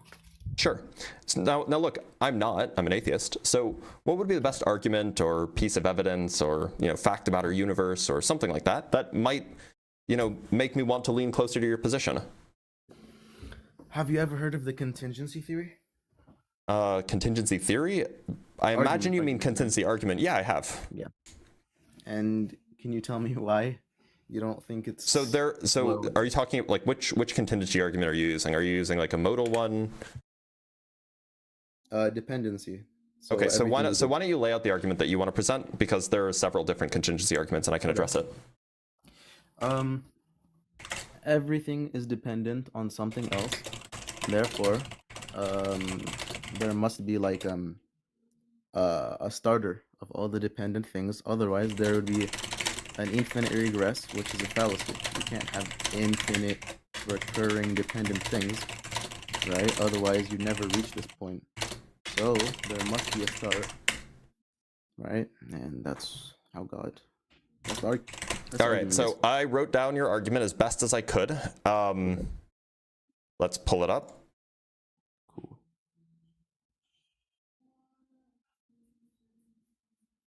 It's kind of zoomed in. Yeah, I know. 1 sec. Sorry. Everything is dependent. Something like this, right? Yeah.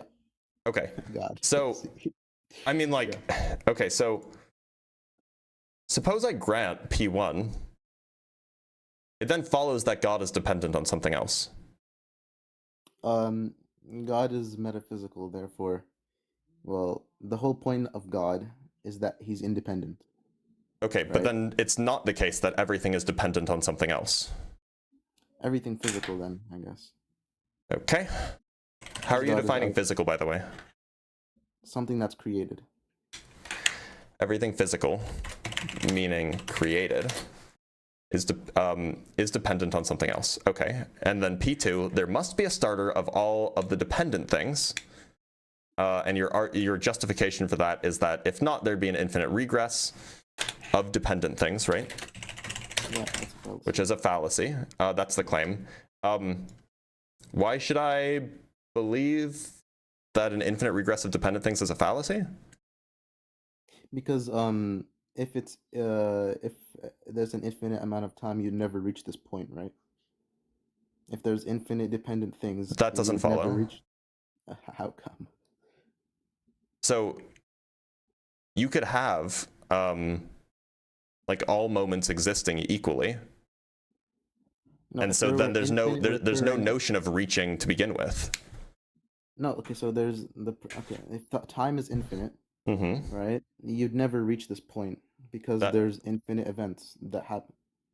Look, so maybe that's true under the A theory of time. It doesn't. That's not true under the B theory of time, which is what I subscribe to. So Okay, can you tell me how you imagine time is infinite? I imagine time as, I imagine that the timeline exists in, essentially identically in the same way that the number line exists, or the number line conceptually exists anyway. Meaning that Yes, all of the moments exist. We just find ourselves in one, and we will find ourselves in another at some, at some other moment, right? Okay, but We that's will kind find of- ourselves in another. We are in one moment, and we were in another moment, right? And Okay, but all if there moments were exist. If there were infinite moments Mm-hmm. before this moment, Mm-hmm. that's a fallacy because you'd never reach this moment. What do you mean 'Cause there's reach? I don't view if time as a there's- thing that flows. I take the flow of reach time as to be an arrived conceptual. to, so like Right, if right. But there's I don't take time to be a thing that flows. I think that all moments exist equally. How does that work? Like, Just in the how- same way how- that all numbers how can I exist be equally. drinking water and not drinking water at the same moment? It's is not that the not- same moment. They just both moments exist, right? So you Just not believe the same moment. in multi dimensions. What? Well, yeah. There's I mean, like how time can- is a dimension. It's one of four space-time dimensions. That's true. Right. Yeah. So, can you explain how? Okay, can you elaborate? Yeah. Yeah. So, on which part? The whole time, all moments of time existing equally. Yeah. Yeah, I mean, this is a standard kind of implication of general relativity from Einstein, but like the way to picture it is just imagine that like you have a loaf of bread, where each slice of the loaf of bread is a moment of time, and you can think of like moving around on a given slice as moving around in space. It would be incorrect to say that there's only one slice of bread. No, you have a whole loaf of bread. You have all of the slices. Okay. They all exist. Now, So all you have to do now is just imagine that the loaf of bread is infinite in both directions. You'll have all of the slices. They're all there. They all exist. then you're talking about spatial. Like I don't know how that. I'm using that as an is analogy to try to elaborate on the idea, because it's otherwise pretty hard to conceptualize. But okay, so your argument to the infinite regress fallacy is that there's infinite sides to bread. I used an analogy to explain the idea of the B theory of time. Can Oh, you look, re-explain? Yeah. So look, okay, maybe I can explain. Maybe this is another way to explain it. Suppose that, like, imagine that you have like a movie, right? Like on a DVD or something like this, or like on a VHS. Now, the whole movie, all moments of the movie, already like they all exist, right? All right.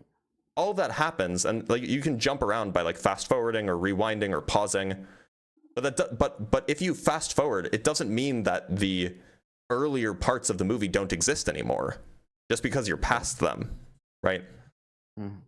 And similarly, when you're in the beginning of the movie, it's not like the later parts of the movie don't exist, just because you haven't gotten there. I see. I see. So you believe? Okay. Um, say like you're in a movie and you're Mhm. 1 minute into the movie, right? Yeah. But there happens to be an infinite amount of events before that 1 minute, Yeah. that point. Yeah. How would you ever reach the 1 minute point?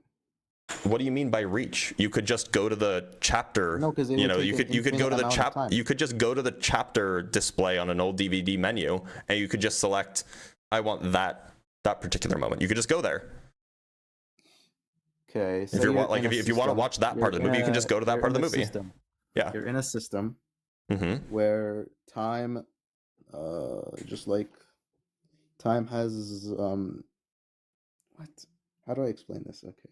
If time is infinite, Mm-hmm. then you would never reach a certain point. You're talking about time in the again, like timeline. you're talking about time again, as if time doesn't exist until you until you get there or something. To a certain point in time. Right, but there's no getting there. Exactly. No, getting there is a notion that assumes in a theory of time. I don't assume that notion of Time passes, time, right? that theory of time. But time passes, right? No, I take that to be like a feature of our psychology, not a feature of like the universe. And by the way, this is like how do you this is like how we consider understand like quantum gravities too, which is, you know. So how do you define time then?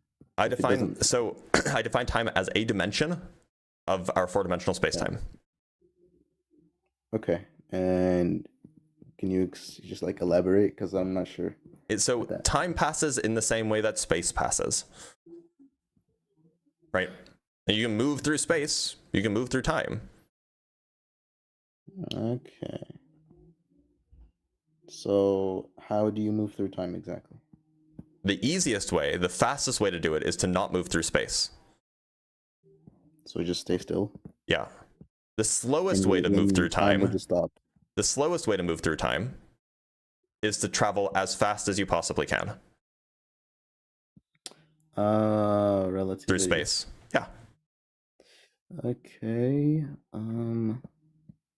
But time still passes. Relativity is like, okay, an hour of time passes here because you're, I don't know, like moving really slow, but like 10 hours pass in a different area because you're moving faster, right? So if you're moving arbitrarily close to the speed of light, then time passes infinitesimally slowly for you. okay, but still time still passes no matter what, right? Right, and that's a restriction because of the fact that we have mass. Like, we can't get to the point where time doesn't pass, where clocks stop ticking. Interesting. And But that's like a fact of physics. It's not like some like, you know, some like philosophically necessary behavior of whatever. Like, okay, but the universe is a system, right? sure. So if the system had to have happened at one point, which would you believe in the Big Bang? Sure. Okay, well, the Big Bang would be the start of that No. system. No, I don't take that to be the So- case. How come? It's the expansion of the universe. Yeah, I take the Big Bang to be perhaps an important point in the universe's history, but not the beginning of the universe's history. And okay, so can you tell me what the universe was before the Big Bang? No, You don't know. I don't know. Okay, and then that's where the contingency theory comes from. That's a proof as to that's like an argument. My as lack to, of knowledge is not an argument in favor I'm of not anything. talking about your lack of knowledge. I'm talking about the argument. It's an explanation as to like before the system began, right? What created the system? Well, I mean, it absolutely could be the case that there was something before the Big Bang that caused the Big Bang to bang, caused the universe to expand. Right. Generally, if you ask cosmologists, the most common view is probably that it was inflation that caused this to happen. And then if you ask cosmologists You mean expansion of the No, it's called inflation. Okay. Tomato, sure. Inflation is a technical term here. But anyway, if you ask cosmologists what caused inflation to happen, some will say, it happened spontaneously. Others will say it's always been going. Isn't it the Big Bang theory is an infinitely dense, infinite energy? No, the Big Bang isn't making a claim about the universe having been in an infinitely dense state. Whoa. You're like 40 years out of date there. No, okay, then what do you consider the Big Bang? The Big Bang is the rapid expansion of the universe from a hot, dense state. Not infinitely dense, but just dense. Super dense. Okay. So that would mean the system has a beginning, right? No. Well, the what? Then it had to have expanded at some point, right? Yeah, the expansion perhaps had a beginning. It doesn't mean that the universe had a beginning. So you just believe it was like what? So okay, what caused it to expand? Let's start with Well, again, if you ask cosmologists, and I've already said this, if you ask cosmologists, most of them will say that it was inflation that caused it to expand. How In come particular, a inflation process called reheating caused the hot Big Bang to occur. Okay. But look, we can go into the cosmology here, and I'm happy to talk about this and teach it, but it's just not really relevant. The point is you made a claim that there'd be you'd made a claim that an infinite regress is a fallacy, that it's not possible. But you haven't really given any reason for me to think that that's the case. Well, I made the claim that infinite events, if there was an infinite if there were infinite events before this event, which is me talking to you, for example, then you'd never reach the event of me talking to you. Right, but why should I believe that that's true? Because what do you mean? It's logical. It's an infinite regress. That can't be possible. Where's the impossibility? What's the logical contradiction? Okay, the proof is me talking to you, right? Right. The fact but that what's the proof that it's true that if there were an infinite amount of events before now, that now would never occur? What's the proof of that? Okay, let me try and explain this. The fact that me and you are this event is occurring means there wasn't an infinite amount of events before this event. Yeah, why should I believe that? Because we'd never reached this event. I don't think that follows. Just because there's an infinite number of events before this event, time has passed. Infinite events have occurred to reach this point.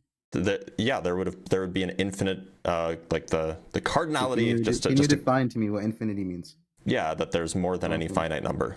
There'd be more than any finite number of events in the past. Sure. No, that's what's it called? A contrast, not a definition. No, I mean that infinite literally is defined in contrast with the finite. That's what infinite is. Oh, so it's like an opposite term. Almost, yeah. So infinity is something that's not finite.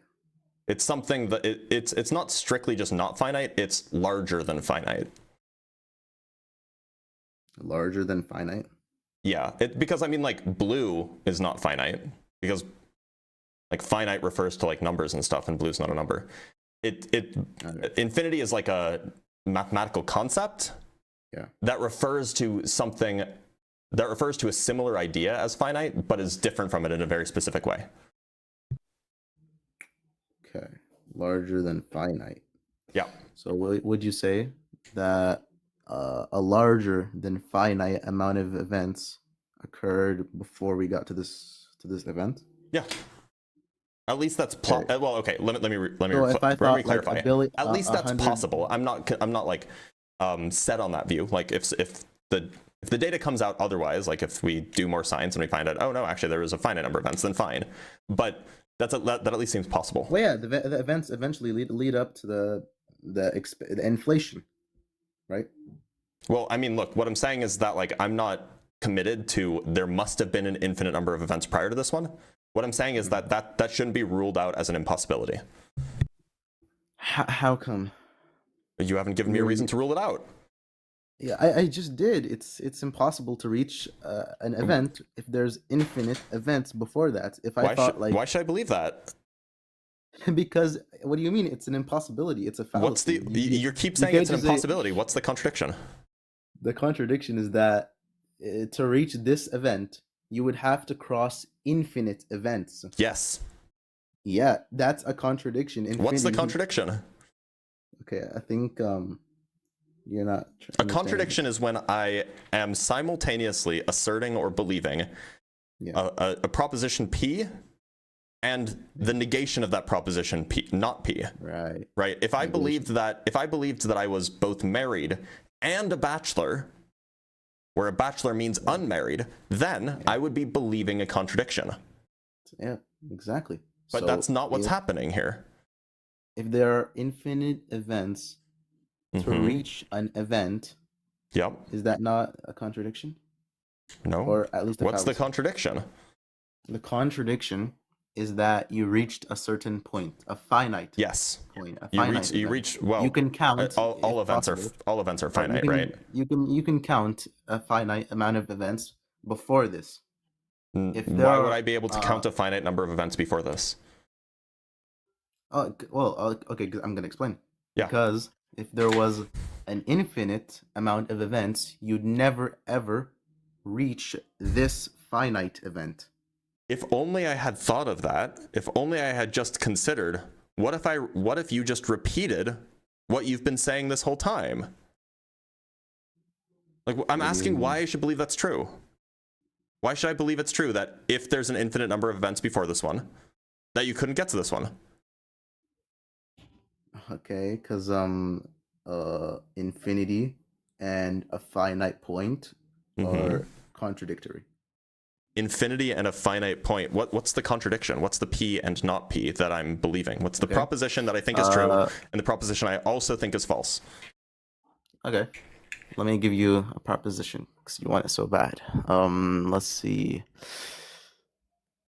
There are infinite events to reach point A. Sure. And I'm gonna write this down. Another P1. And the second proposition is there are a finite amount of events to reach point A, and point A is finite. Okay. All right, hold on. So so I rephrased a little bit, but do you agree with this summary of what you think the contradiction is? Infinite, point 1. There are infinite events before point A. There are finite amount. Okay, point A is finite. There you go. Okay, but I don't accept P2. So how am I affirming a contradiction? You can't not believe it. It's how can I not believe? Like I hold on, I'm doing it. I'm not believing it. I'm not believing it. You can't stop me. Imagine these are let statements. Let statements. Let statements. Okay. Yeah, let statements. Let there be infinite events. Let there be because you like math, right? Infinite events before point A, and then we have let there be finite a finite amount of events before point A. Okay, so I'm just not going to accept P2. Why would I accept that? Because there's a let statement. You have to. I don't have to accept whatever premise you want me to accept. Okay, it's the idea. It's the point, right? You get the point. The point is that I'm not asserting a contradiction. I'm just saying that P2 is false and P1 is true. You told me to prove that they're contradictory. And look, these two things, yes, these two things are contradictory, and so I would be affirming a contradiction if I believed both of them. But I think P2 is false and P1 is true. Oh my god! So you're just picking and choosing. You're trying to show that it's impossible for P1 to be true. Why should I believe that P1 being true is false? Because P3 is truth. What does P3 have to do with P1? They're contradictory. Okay, P3 doesn't speak at all about P1, nor does P1 speak about P3. To reach, okay, so infinity, you can't have an infinite event to reach a finite event. Okay, now you've said that for the 4th time without actually explaining why I should think it's true. Okay, when somebody gives you a clear contradiction, you can't just say, I don't believe in the contradiction. Look, it is, so look, there is a clear, let me give you a clear contradiction. The definition of that is literally coping. It's counterposition. Let me give you an example. So there is a true, hold on, I actually have to write something down really quick. Never mind, we're good. So there is a true contradiction. P1, God exists. P2, God does not exist. Oh, there's a contradiction, therefore you can't believe in God. Like, that's not how that works. Yeah, but like, it's not, neither of those are true. Wait, neither of these are true? One of these has to be true. This is a true dichotomy. My bad. The second one is wrong. Okay, that's what I was saying. Oops. I was saying that the second one is wrong. So you want me to prove? Okay, you want me to prove that there's an infinite amount? Okay. I want you to prove that the second one is right, or prove that the first one is wrong, because it is a true dichotomy between. So these are a true dichotomy. There is an infinite amount of events before point A. There is a finite amount of events before that. This is a true dichotomy. So one of these must be true. Yeah. My question is, so you have to either prove that the second one is true, or you have to prove that the first one is false. Okay, and my proof is that point A is finite. What does that have to do with P1?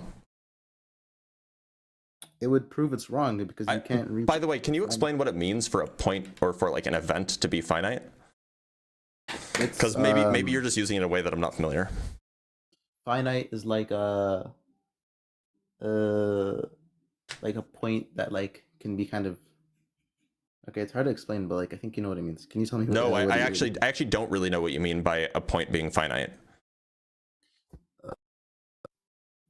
Which is why I'm asking for clarification. A finite point is a point that is reachable, I guess. A point that is reachable. Okay, so you're saying that. So the argument goes something like this. Either there is an infinite amount of points before point A, or there is a finite amount of events before point A.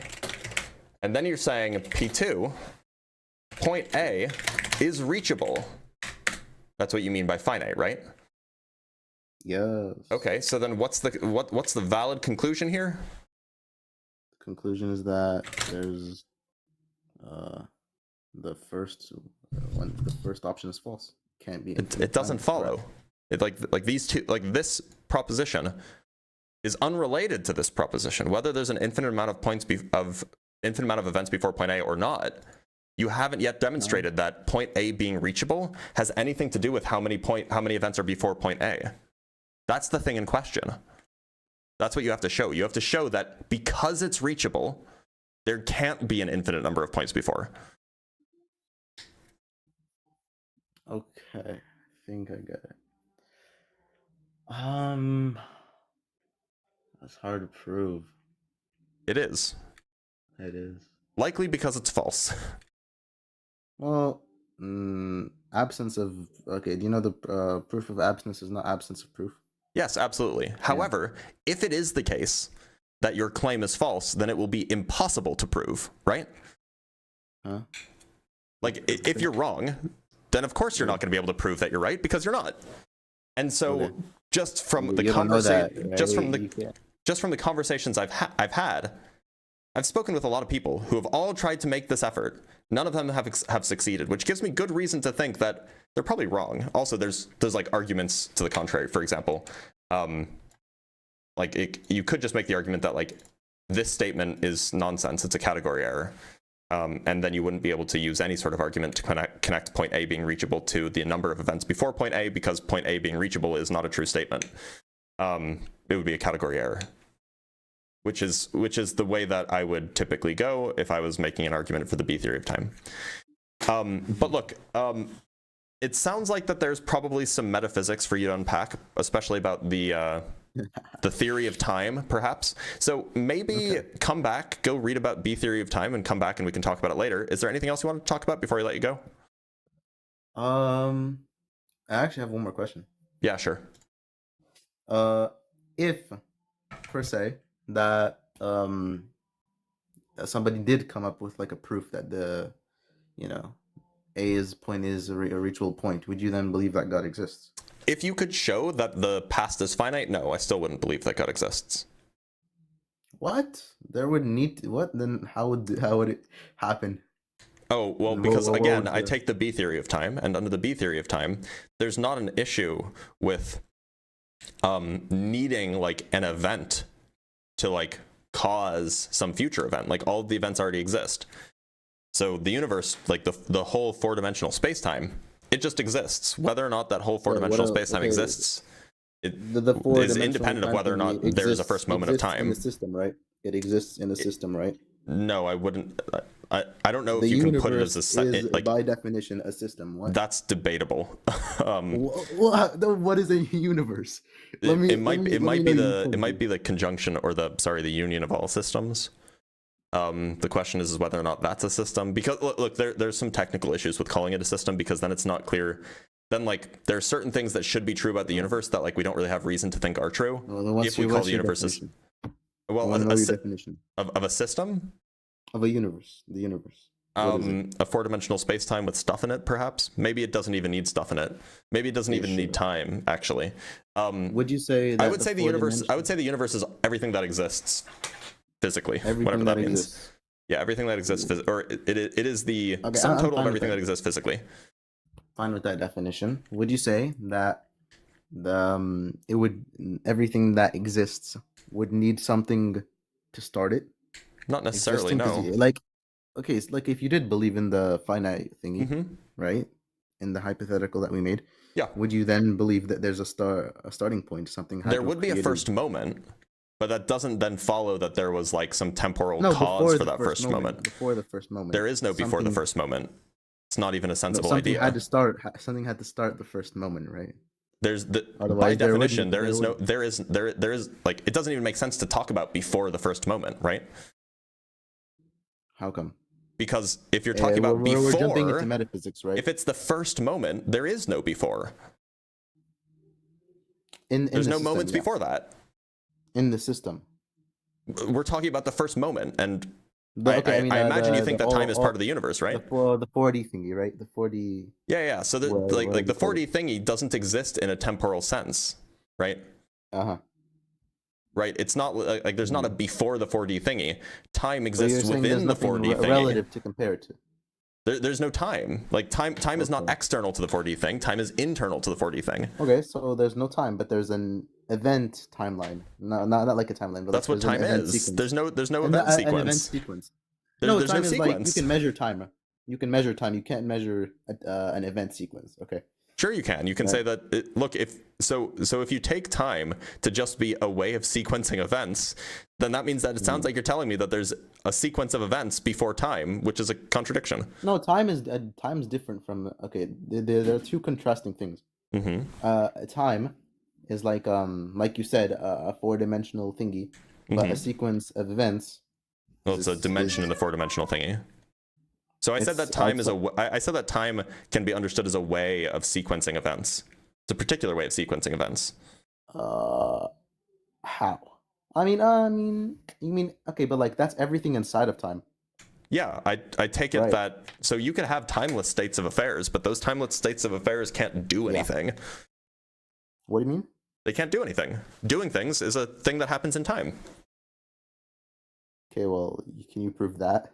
That's just like I mean, you're making look, a claim, a baseless claim. It's like a process, right? Okay. Like doing something is a process, and as far as I'm aware, processes have beginnings and ends, right? Right. Or they have durings, and these are all time words.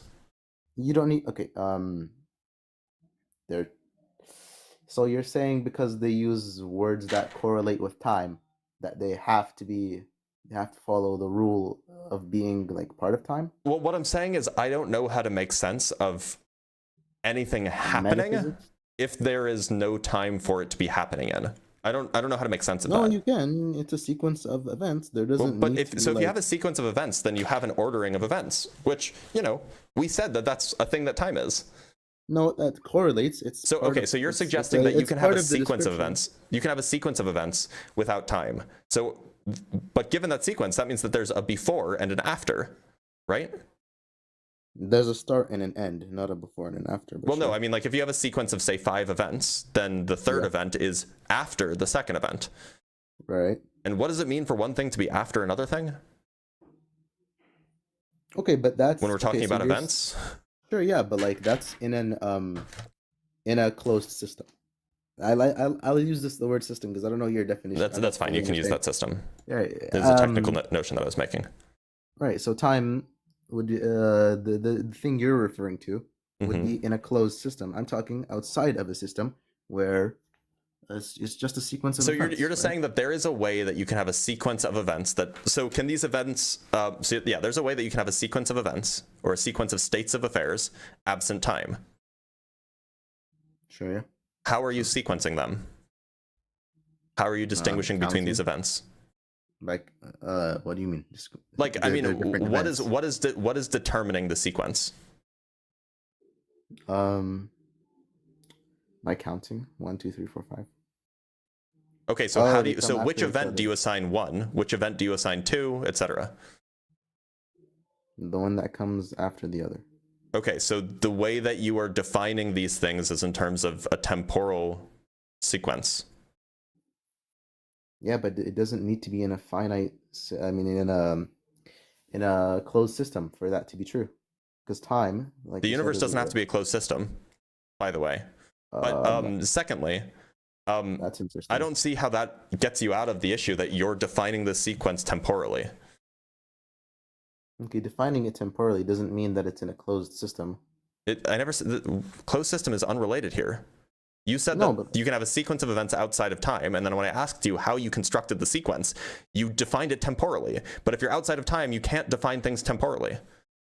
Okay, so you want me to define it untemporally? You need some other way of defining a sequence.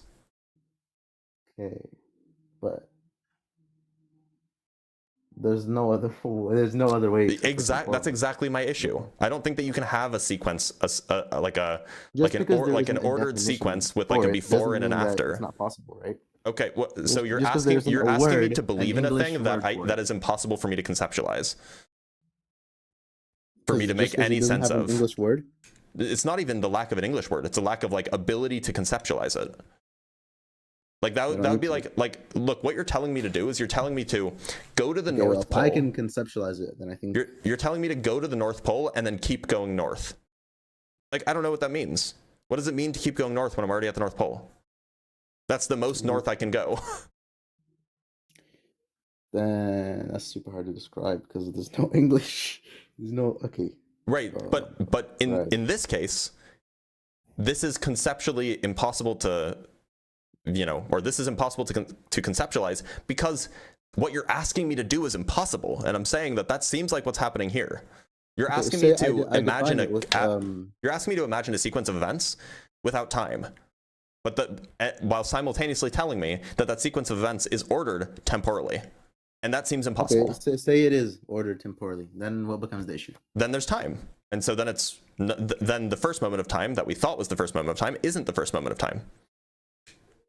Can you elaborate? Well, so look, the thinking was that like, okay, suppose that there was a first moment of time.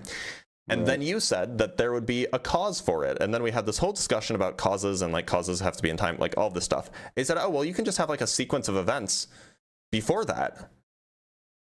And then I'm like, okay, well, then what does that mean? You say, okay, well, suppose that it is a temporal sequence of events. Well, now your sequence of events, which was before the first moment of time, well, what you thought was the first moment of time is just not the first moment of time anymore. Because there's stuff before it. Okay, what if there was like, I see. Oh, this is hard to explain. Okay, but then that falls into metaphysics and like, you can't really explain metaphysics. You just Sure you can. That's what philosophers do all the time. Okay, well, I'm trying to right now. Say, okay, how about this? Would you say that there's okay, the inflation of the universe? Can you tell me what the universe was before the inflation? Well, again, if you ask most cosmologists, they'll say that there was no before inflation. They'll say that inflation has always been happening. So it's always been inflating. Yeah. Okay, what about before it was inflating? It was always inflating. There was no before.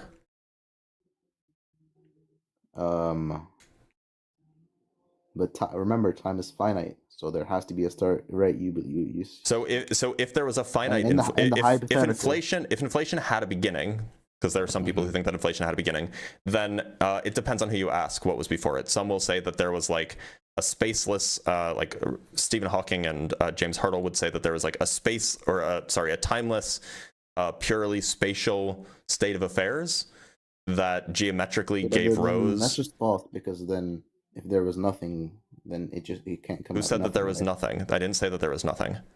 Okay, you're describing nothing. I'm not describing nothing. I'm describing a purely spatial state of affairs with no time. Okay, but space is something. It's a dimension. Yeah. Right.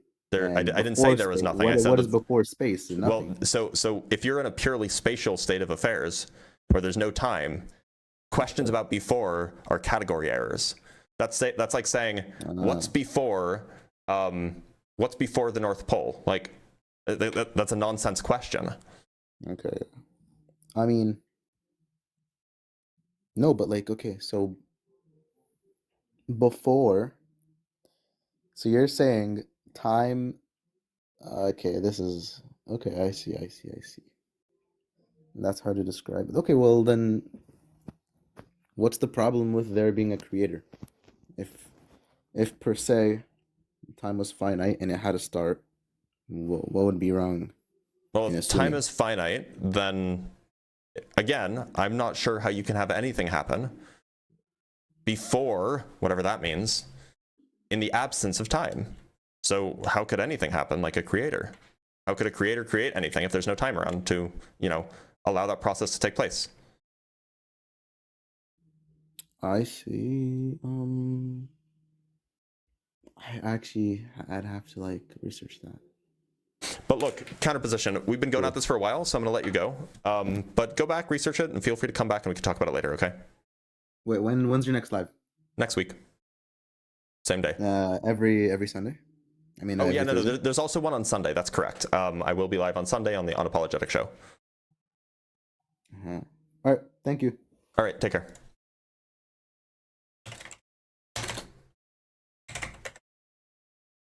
All right, sorry, I gotta. All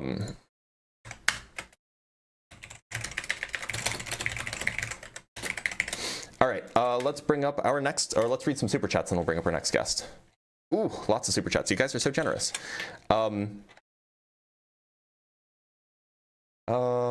From Eat Some Shorts with the $10, can you imagine being so triggered by Blitz that you're willing to pettily spend money to rage in the comments? Are there no alphas willing to take on this 7'4" physics baddie with beautiful looks? Look, it just sounds like there aren't. And that's okay. Look, I understand it can be intimidating. From Scottish again with the £5. Premise 1, skeptic has no viewpoint. Premise 2, a skeptic with a viewpoint isn't a skeptic. Conclusion, if you have a position, you aren't a skeptic. I don't know why I would think that either one of those are true. I think skeptics can have viewpoints. You can be skeptical of a particular viewpoint, for example. So I think that both premises are false. From Gentleman Viking with the $5, I have a Chaos Commander deck. No win con. It tries to change the base mechanics of the game into an unrecognizable state. Is that ontologically evil? It is. It is ontologically evil.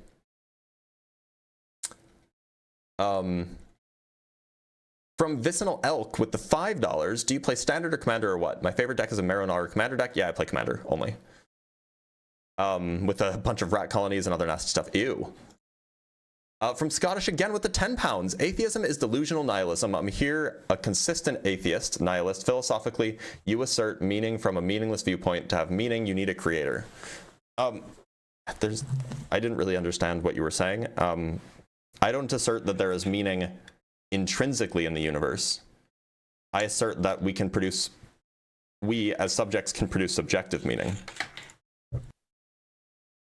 And from Blue, with the 2 Canuck bucks, they can't defeat their monkey ears. I don't know what that means. From Tim Davidson with the $5, all hail Algoritmo and the trinity of like, comment, and subscribe. Y'all, remember to like, comment, and subscribe, everybody. If you're on YouTube, like, comment, and subscribe. If you're on TikTok, tap that screen, share it with as many people as you possibly can. Get this out to as many people as we can. And if you want to join the Discord server, there's a way to do it. discord.gg/drblitz. Go there. From Scottish with the £10 again, still not done to convince someone means they have pre-assumed beliefs and positions. Therefore, atheists yell their contradictory viewpoint without realizing it. Very observant, very rational. Okay. From Mindforged Manacle with the $5, caller thinks infinite time equals counting down from infinity to a specific moment. That's why he falsely compares it to infinite regress. Yeah, that's what happened. And that's what always happens for people who reject the impossibility of an infinite regress. From Kane Malice with the $2, old school Kamigawa, respect. Yeah, I have a commander deck for each one of the 5 colors where the commander is from old school Kamigawa. That's when I started playing Magic, so soft spot in my heart for that. From you, HFV with the £5, if one god decide to exist as 2 or 3 or infinite number of god, who can stop him if God is all powerful? Question is for one god believers. That's a good point. From I'm the Big Cheese with $5, never reach a moment in time, asserts that an actor experiencing the universe time relies on internal time that is separate. Yeah, look, this whole notion of reaching time is like predicated like on our experiences, basically. But to say that that has something to do with the actual universe is a little bit confused. From Tim Davidson with the $5, your timeline started at your birth, but your mother was there and her timeline started at her birth, but her mother was there, like that. Yeah, exactly. It's exactly like that. From Duke of Shaska with the €2, you and I don't know what that's going at. But Scottish with the £20, thank you so much, Scottish. You're so generous. God is a philosophical, abstract concept, so when you argue in this frame, you always prove a God does exist, so what atheists do, prove it empirically, which requires a bunch of metaphysical assumptions, circular stupidity. You got me. Actually, no, you're wrong. It doesn't require a bunch of metaphysical assumptions and circular stupidity. Incorrect, actually. From the Blonde Nightmare with $5, there are infinite numbers between 0 and 1, but we can traverse them. There are infinite moments in time from now to 10 seconds from now, but we can traverse them. That's exactly it. Yeah. From Scottish again. Oh, no, that's the same one. That's the same one. From Tim Davidson with the $5, people that believe in infinite regresses can't cross a room. True. Very true. From Cardiac Kid with the $5, by this logic, his infinite God would never reach the moment of the alleged creation event. Oh, that's a good point. And from Vicinal Elk with the $10, if you record 1 second, then there are an infinite number of timestamps between the start and that 1 second mark. However, you can expand that second and stop it at any point within that 1 second. Yeah, also true. From Reverend Nate with the 5 Canuck bucks, profoundly confused, unjustifiably confident, and they think repeating themselves is how conversations work. You're getting all kinds of gems today. Look, not a lot of people have had time to actually think, like, this is the first conversation a lot of these people have had about this kind of stuff, and that's fine. They're going to make mistakes. From Scottish with the £10, I can be argued against by a theist because I hold a consistent position. But to argue with a skeptic is stupid on its face. You aren't a skeptic. I refuse to call in with false skeptics. Well, look, you don't have to call in as long as you keep sending money to RageBait. I'm happy with that. From C Design Proponent Cyst with the 5 Canuck bucks, my layman understanding is that Jason Lyle's work is just ad hoc and unfalsifiable geocentrism for light. What's your perspective on his cope physics? It's exactly that. From Kieran Dave with the $5, I for one really enjoy these half-baked Phil bros getting fully baked on your show and realizing, oh, actually the burden of my claim is really high. Yeah, don't make big claims unless you can demonstrate them. That's the issue. From Scottish again with the €5, stop there, false skeptic. Time is a transcendental. I don't grant that under your viewpoint. Okay. I grant it under my viewpoint. Fight me. From Ekipo with the €5, time is an illusion that helps things make sense. So we're always living in the present tense. Yeah, I agree. From Scottish again with the €5, I have one question, false skeptic. Does the immaterial exist at all to you? If so, prove it empirically and no assertions, e.g. it's self-evident. Oh, I'm not an empiricist, so I don't think that only the empirical exists. Second, you'd have to define what you mean by the immaterial. If by immaterial you just mean not made of matter, then yeah, sure, photons exist, and we can prove that empirically. From Lord Mirak with the €5, none of this metaphysical stuff means that I shouldn't wear 2 different fabrics together, that I cannot eat shellfish SMH. I will continue to snack. Please continue to snack. Absolutely do it. Oh, I'm sorry, that was euros. You're right, not pounds. Sir Binder Bintine sent 1,000 joules on TikTok, and I appreciate that a lot. From Scottish with the £5 again. Damn, you dug your grave, meaning subjective, results in morals being subjective. Yeah, I'm not a moral realist. You got me. From Turdfurter with the $10. Thank you so much, Turdfurter. How do physicists like Hawking go from no time to inflation without an event? If there were an event to trigger time, in essence, this is the start of time, just trying to understand the position. It's a good question. So the way that it's understood by Hawking and Hartle, and by cosmologists who take this view, is that time wasn't triggered. Time wasn't an event that was like caused to happen. Merely time emerged geometrically from a non-temporal state. And I say emerged as emerged sounds like it's like a thing that happened in time, but really you have to kind of zoom out and view the whole timeline as existing. Then there's the one side of the timeline where there's only space, and as a result of the geometry, the other side of the timeline has time. That's the idea. From Gerain with the $5, is there any possible experiment that can distinguish between A and B time? I mean, sort of relativity does that, but some philosophers would argue otherwise. From Scottish with the £5, incorrect, no counter-argument. Counter-argument, wave function monism. All mathematical objects exist in all mathematical objects exist, and objects are identical to their mathematical description. Fight me. From Boogie with the $2, extraordinary claims require extraordinary beliefs. Or extraordinary balls, I'm sorry. And from Lord Mirak, oh, I already answered that. From Scottish with the £5, if morals are subjective, dictators are justified. Prove it. And from Mindforged Manacle with the $2, Scottish gave you like £80 in one stream. Yeah, he absolutely did, and I'll keep fighting him in the comments for it. All right, let's bring up our next guest. Apologies for the long number of super chats, but you know, Scottish just has to get his point across. You know, he just has to. All right, let's talk to Sharon.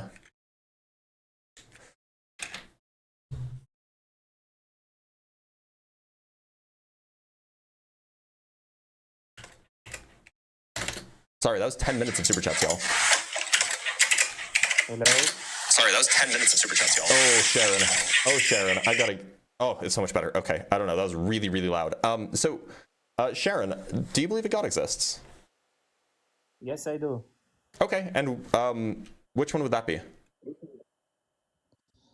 Well, I'm going to give you an argument for the fact that God should exist. Well, first, can you tell me which God you think exists, just so I know, just so I don't strawman you?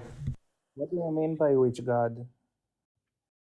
Which do you believe in religion? Brahman, or like in Brahma, or are you Shinto? Do you believe in Ahura Mazda? Like, what's the name of the God that you believe in? In Hebrew, you say Elohim. Okay, great. Okay, great. Great. Okay, can you offer me an argument then? Yes, and my argument is a bit biological. Sure. From biology. Well, I take it your name is Sharon, by the way, not Sharon. Right. That's right. Okay. Yeah. Okay. Go ahead. So, if you go to a microscopic level, you have DNA.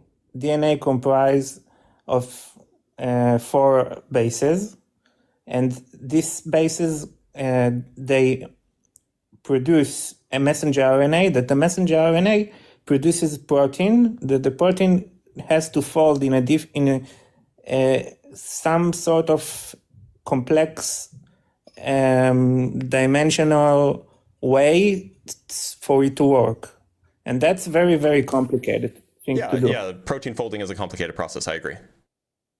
And if you try to measure how long would it take to build let's say, just one protein, hemoglobin. Hemoglobin in the blood cells is comprised of 574 amino acids, which is very, very complicated. That's my point. And my point is that I don't know if there is like a God that created everything, and I don't know, all powerful, almighty, and stuff. But what I am trying to say is that this kind of complexity, for even one protein, it requires some kind of intelligence.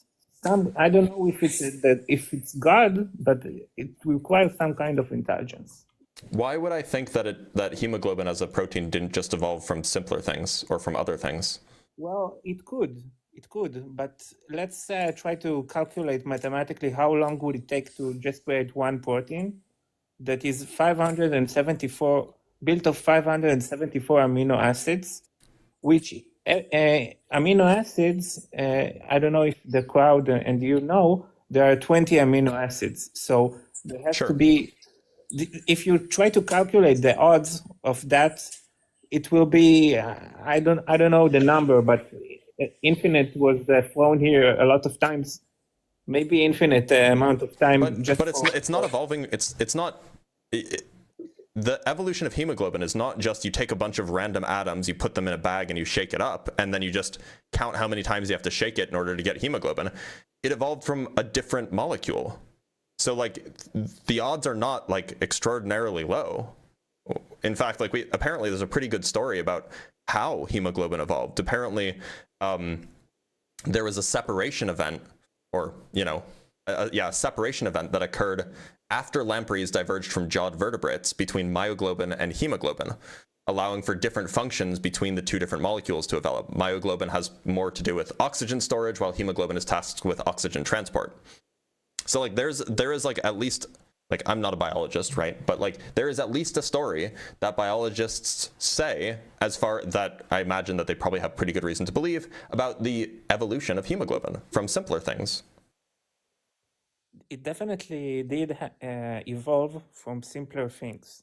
So then why would I think that hemoglobin is unlikely to occur? I'm not denying that evolution exists and everything occurred from basic to more and more complex. I'm just saying that in this process, there must have been an intelligent being, I don't know, being or whatever, something that has some kind of something we don't really understand today. But I mean, like, look, it's just not unlikely for mutations to happen, to go from a slightly different molecule to the molecule that you want. That's just not that rare. It doesn't take that many. It just doesn't take that much. But it doesn't take. It doesn't cost that much to believe. That's not my point. So then, what's the point? The point is that even though it can happen as an accident or something that just happens in time, the fact that we have such a complex system, it shows that there must be some kind of a planner. How do you figure? Because if you try to just crunch the numbers, and I think you are good with numbers. Mm-hmm. If you try to build a very simple protein that will do something, like actually do some kind of something in the microscopic level, you won't. Nowadays we have no idea. We always have to look for something that happened in nature. We have no. Yeah. Here's a paper. Came out 5 years ago, published in the Journal of the American Chemical Society. So it's not like paper's not like a schlub, not a nothing paper. Let me make it a little bit bigger so it's easier to see.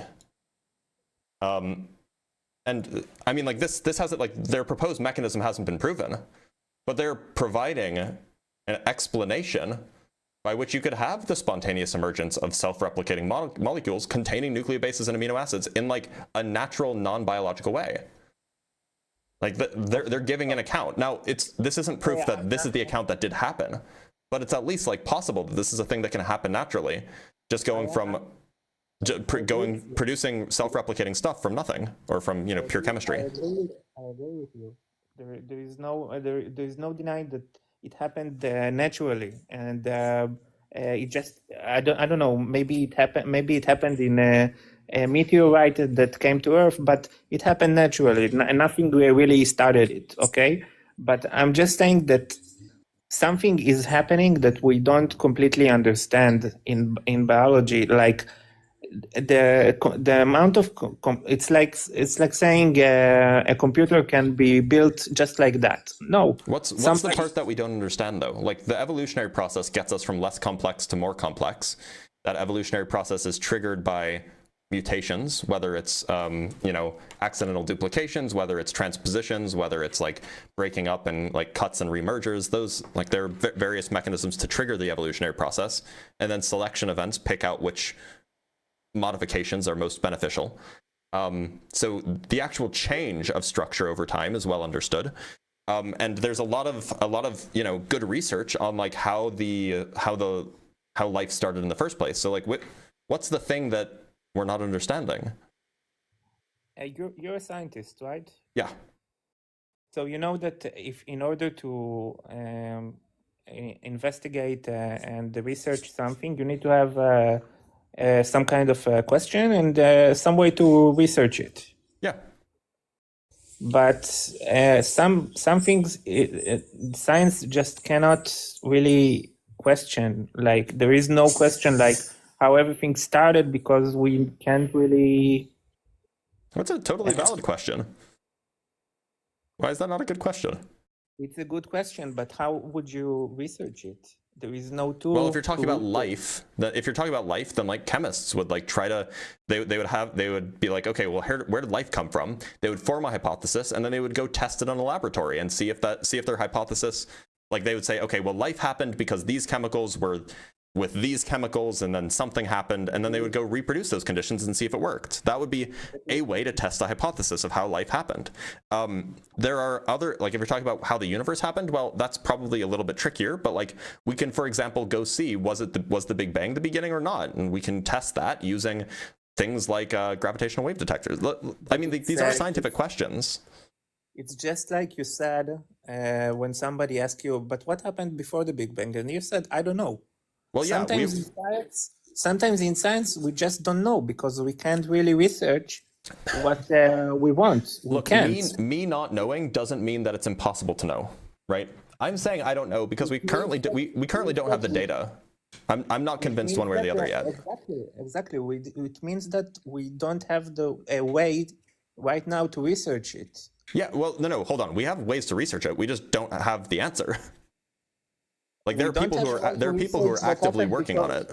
I mean, I'm actively working on it. So what happened before the Big Bang? We don't have a way to research it. Of course we do. I'm actively researching it. I'm working on a project specifically about that question. And how would you do it if you don't have a way to start? How would you do that? How would I do what? Well, so I'm a theorist, so like my job is to like come up with models that are in principle testable, that are, respect various theoretical virtues, like are they simple, are they do they make predictions, etc. So my job is to come up with models that can then be tested, and then you can go out and test them. And you can go out and test them by looking at the cosmic microwave background radiation. You can go measure gravitational waves. You can do all sorts of things. Okay. And let's say that you can research it. Okay. Mm-hmm. Would you agree with what I'm saying, that some questions it's very hard for science to answer, because you need to isolate some kind of in some kind of way what you're researching, and sometimes a question is too general, too big to answer by science. Would you agree with some of what I said? Perhaps like science is not the end all be all. Like there are questions that science can't talk to. Like for example, suppose that we're trying to figure out whether there exists, you know, a supernatural entity, but that supernatural entity had nothing to do with our universe at all. It didn't create our universe. It doesn't interact with our universe at all. It's not physical in any sense of the word. It's just a thing that exists separate. Well, science has no way to talk about that because science can only talk about things that are like, you know, detectable or measurable from the interior of our universe. And so like there are ways that we could like talk about things about our universe, like whether our universe had a beginning, what caused the beginning, etc. What we can't talk about is things that like don't interact with the universe at all. Okay. And okay, can I ask you another question? Yeah, sure. When you talked about time, do you think that the way you describe time has some kind of contradiction with free will? Yes, it depends on how you understand free will. I don't think that free will in the sense of like you can always choose to do otherwise. I don't think that kind of free will exists. So everything we do is already exists? Well, either it's already determined or it will be determined by some sort of random quantum process. That's up for debate, but I think that like everything that we do is just determined by what's going on in our brain. And like our brain is like a physical thing with like atoms and molecules, and like those obey the laws of physics. So whatever we do is ultimately a result of the laws of physics, in my view. Okay, that brings me to my next question. Mm-hmm. When we have a thought, some kind of thought, when I decided to say something, mm-hmm. How is that happened in the physical world? It well, happens look, molecules colliding. I'm not a neurologist, but like, you know, so I'm not going to give you a definitive answer, but like it seems plausible that in the same way that we form like imagine that I asked you to, I don't know, find what 12 times 11 is, right? What is 12 times 11? Well, if you didn't know it just by pure rote, you would have to like think about it for a little bit. And I kind of analogize that process of like thinking about doing the calculation in your head as like the same kind of thing that happens in a computer. Like in a computer, there are like various transistors that are flipping on and off, and there are various pulses of electricity going in various places, and then you know the computation is done and it spits out an answer. I would think that it's similar to our brain. Okay, so all of that happens if you try to locate exactly where it happens. You can say it happens in some kind of chemistry, like you said, something that goes on and something that goes off, right? But eventually, like let's say a memory, you have your memory. Where does it stays? Where is it? It's stored in a particular configuration of neurons, in the same way that your computer memory is stored in a particular configuration of transistors. So you're saying it has like a physical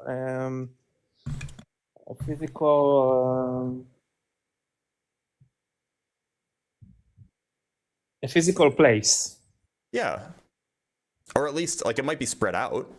So it might be spread out over a large area, but like it's at least like represented by like a figure, or it's encoded by a physical like arrangement of stuff. Sharon, we are very, very far off topic, so I am going to let you go because I want to bring on one more guest. Is that okay? Okay, thank you very much. Thank you for being here.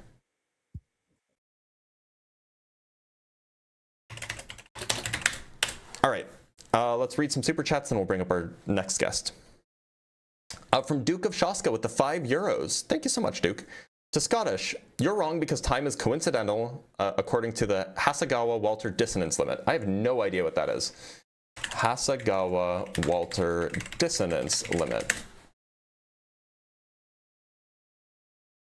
I don't think that's real. I think that's made up. But I appreciate the €5. From Scottish with the £5, math, a transcendental mind-dependent concept exists physically. Another €5 or another £5, mind-dependent requires a mind also had to exist before we did. You just argued God's existence. Ouch. I appreciate the £10 there, Scottish.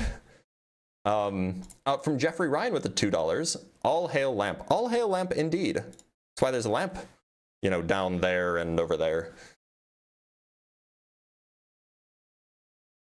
From Jeff with the $20. Thank you so much, Jeff. I love this topic and great point caller. Thank you for this discussion. Yeah, he seemed like a chill guy. Happy to talk to him. From I Am the Big Cheese with the $10. God is a mind that created the cosmos. Anything else is categorically not a god. It is intellectually bankrupt to use God as metaphysical catch-all variable. I agree. At least that's what the English word typically means. From fifth?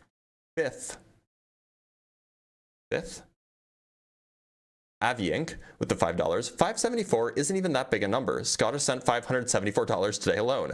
DNA proves evolution, not God. I don't understand equals God every time for these zealots. I don't think he sent $574. He did send a lot though. From Scottish with the £5, can you prove macro evo via the scientific method? You would first have to define it.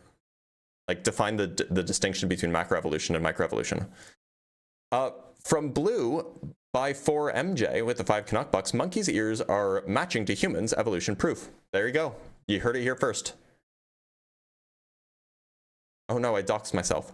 From Scottish again with the £5, speciation isn't macroevolution, it's an assumption, and species, are they universal or subjective? Watch the merry-go-round unfold. Oh, species are of course subjective, but like, or perhaps I shouldn't use the word subjective. It's a category, like all categories is subjective, but like the distinction between, say, a horse and a mouse, there is a genuine distinction there, right? That distinction exists. From Turdford with the $5, you communicate well. Do you teach? I would like my son to take a course from you. He's a junior in high school, university, online courses. I did teach when I was a grad student. I'm not teaching now, except this, I guess. From Scottish with the £5, I like that visible cognitive dissonance, false skeptic. I liked it too, I guess. And from Fifth Aviank, again with the $5, prophecy. I predict the next caller's argument will boil down to I don't know equals God. I am the 5th proponent of the one true God, atheismo, all hail lamp. No, it's not all hail lamp. It's I love lamp, or we love lamp. All right, y'all. Let's move on to our next guest. Let's talk to Daniel Cormier.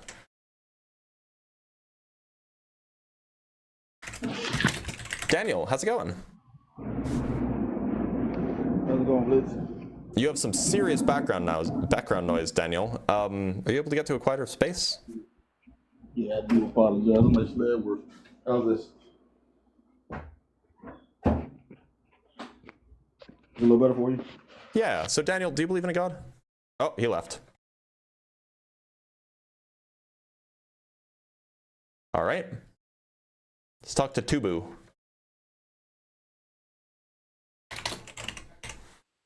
Tubu, how's it going? Oh, I'm sorry, not Tubu. I have to bring up Madmatic. I promised. I very much promised. I'm so sorry.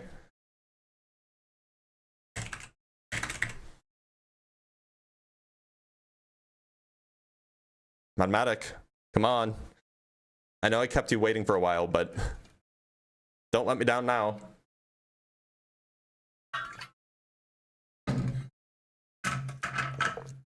Meanwhile, from I Am the Big Cheese, we have $5. Intelligent design argument insists God must have a designer. An infinite chain of designers. Indeed. An infinite chain of designers, indeed. All right, Madmatic is not connecting. This is unfortunate. All right, let's bring up Bolo Lol Bobo. Bolo, how's it going? Good, how are you, man? I'm doing all right. Bolo, do you believe in a God? I do believe in a God. Okay, and Bolo, what God is it that you believe in? Jesus Christ. Okay, cool. So look, I'm an atheist, so I don't believe that. What would you say is like the best argument or evidence or, you know, piece of data that you could present me that would make me, at least plausibly convince me that you might be right. Can you just tell me what you mean by you don't believe in Jesus Christ?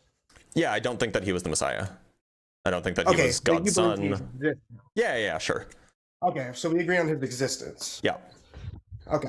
And what about the historical evidence of his existence, his crucifixion, and his resurrection? Do you not? Well, his existence, I don't have an right. issue with. I mean, like, it's super plausible that there was like an itinerant preacher named Yeshua who lived around 2,000 years ago. There's nothing remarkable there. The fact that people wrote about him probably suggests that he exists.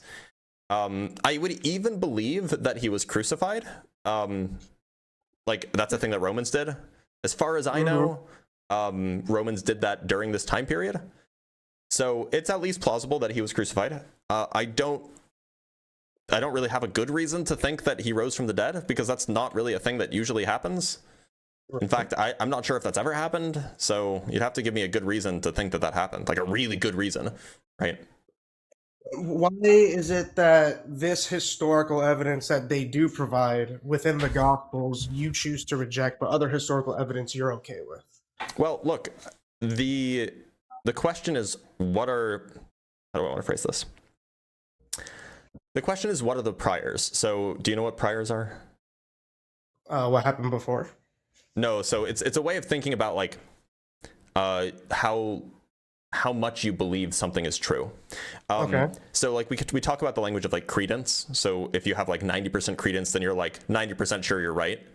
If you have like 99% credence, then you're like 99% sure you're right. So and you can change your priors given new evidence. So like if you can change your credence. If my credence is initially like 50%, maybe I'm just not sure one way or the other, and then somebody presents me new evidence for, I don't know, option A, then my credence in option A will go up and my credence in option B will go down, for example. And so the priors are just what your credence is in something before the evidence is presented. So it's just like your initial thought, right? And so, my credence or my priors or my prior probability for like a guy named Yeshua existing, around 2,000 years ago in like, the Middle East and like in and around Jerusalem, I don't have a really good reason to think that that's like hard to believe. Like that seems like a normal thing. So like my priors would probably start out at like 50%. He either did or he didn't believe, like, or he either did or didn't exist. Like there's not a lot of commitment there. It's just like not a big deal. It's important that most historians almost do agree that he existed. Yeah. So then given the evidence that we have all of these documents, that increases my credence, so that now I'm pretty confident that Jesus existed, right? Now, and the same is true for crucifixion. Like crucifixion seems like reasonable, like it's a thing that probably happened. So my priors might be maybe a little bit lower, maybe 40%, and then I look at the evidence and it goes up. But if you're trying to ask me what my priors are for a man rising from the dead, in my experience, people don't rise from the dead. So my priors are going to be like 0.0000001%. And so even if you can present some evidence for Jesus being crucified, and let's say that evidence increases the priors to 90%, that evidence won't increase the priors from 0.0001% to more than 50%, because you're starting out so much lower. Okay, but what would your priors be if this particular person not only prophesied to do this, he told his followers that this would happen. So not only did he go into the event of the I'm not sure if that's true. Well, it is. This was all a prophecy, and he fulfilled this prophecy. He was the lamb that was to be slaughtered. That was said. A person can't really like I think you're confusing like the things that he said and the prophecies that he allegedly fulfilled, right? Okay. So like which prophecy are you talking about? Are you talking about like prophecies that Jesus himself made while he was alive? Or are you talking about prophecies that like the ancient Hebrews, ancient Israelites made? I see what you mean. So yeah, there is a little bit of both there, right? Because we do know that that the perfect lamb would be slaughtered. We knew that far back. But Jesus wasn't a lamb, right? Right, but I mean, obviously not a lamb, but he is what? So it doesn't sound like he fulfilled that prophecy. Well, that's not what it's supposed to be. He's what a lamb represents. Well, but then it sounds like you're interpreting the prophecy to make it true rather than it like actually being true. Like that's an interpretation thing. Well, it's the old Hebrew tradition was that you would slay a spotless, perfect lamb, and then that would Was cleanse Jesus you. thoughtless? I said spotless. Sorry. Oh, okay, I misheard. Yeah. So there has to be no imperfections on this lamb, and then we would slay this lamb. That lamb, that sacrifice, takes our sins. That's an old Hebrew tradition. Yeah. So, but Jesus isn't a lamb, so like this is the same thing with Jesus, except he will do this forever. So we never have to do those traditions again, and he completely fulfilled the law. But this isn't an example of a prophecy being fulfilled, right? I disagree. I don't think. Of course, he's not a lamb. It's not meant to be interpreted as a literal lamb. Well, okay, but then That's why they look, call him if the I was a Lamb. Christian, then I might agree that that prophecy was fulfilled. But like I'm not a Christian, so I'm not going to take like your specific interpretation of the ancient Hebrew text and understand that it was actually referring to Jesus, because I don't think that it was referring to Jesus. So Okay, that's fine if you don't think it was referring to Jesus. Look, so in order, I think here's my view about prophecy. So prophecy can like prophecy could be a very, very compelling case, but there are a few like requirements in my view that are needed in order for a prophecy to be considered as a reasonable prophecy, or as like a reasonable prophecy that actually does anything for your beliefs. One, it has to be specific. So it has to refer to specific people or places or times or events. Has to be specific, right? It can't be like vague. It can't be like metaphorical. Like it has to be specific. It has to be, God has told me that this will happen, that Jerusalem will collapse, blah, blah, blah, you know, something like that, right? Second thing is it has to be time limited. It can't just be, this will happen eventually, especially when it's talking about something that could feasibly happen eventually, right? Like if I prophesied, if I claimed right now, God has spoken to me and has told me that the American empire will crumble, like, okay, that'll probably happen eventually. If on the other hand, I say, God has told me that the American empire will crumble in the year 2032 with the assassination of President blah, blah, that would be like a really good prophecy if it came true. So it has to be specific and it has to be time bound. Those are essentially like the two requirements in my view that are necessary for a prophecy to be useful. Otherwise, it's basically up to interpretation, or is sufficiently vague that like anybody could have made that prophecy and it didn't require God. Well, it's raising on the third day. If somebody says they're going to raise on the third day and they raise on the third day, you have... Yeah, that would be a good example. Can you show me where that happened? Sure. I got to die. Yeah, sure.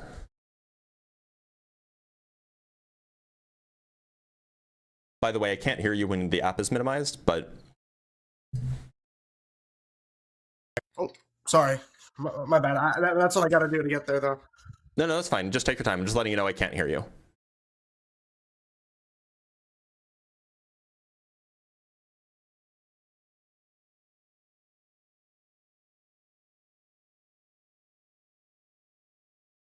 Okay, so I can grab the specific passages just from the headline, just from what it gives me, the overview.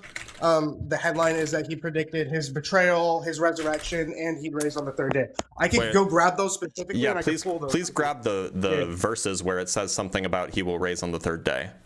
And by the way, to be clear, well, okay, I mean, you can go find it and then we'll talk about it afterwards.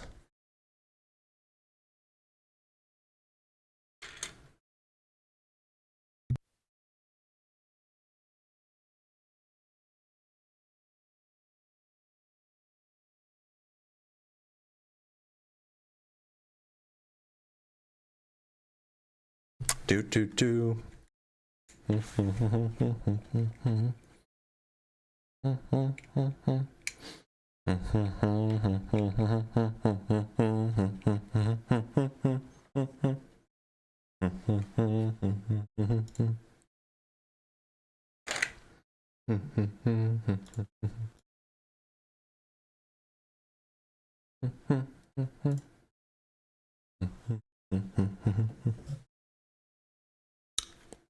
So from what I got is Mark 9, verse 31. So this is awkward. So we have Mark 9. I'll just pull it up really quick just so everybody can see it. Go ahead. Sorry, let me pull it up on the other tab.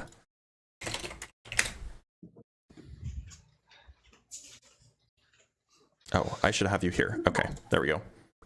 Okay, here's Mark 9, verse 31. So everybody can see it. So everybody knows you're not lying.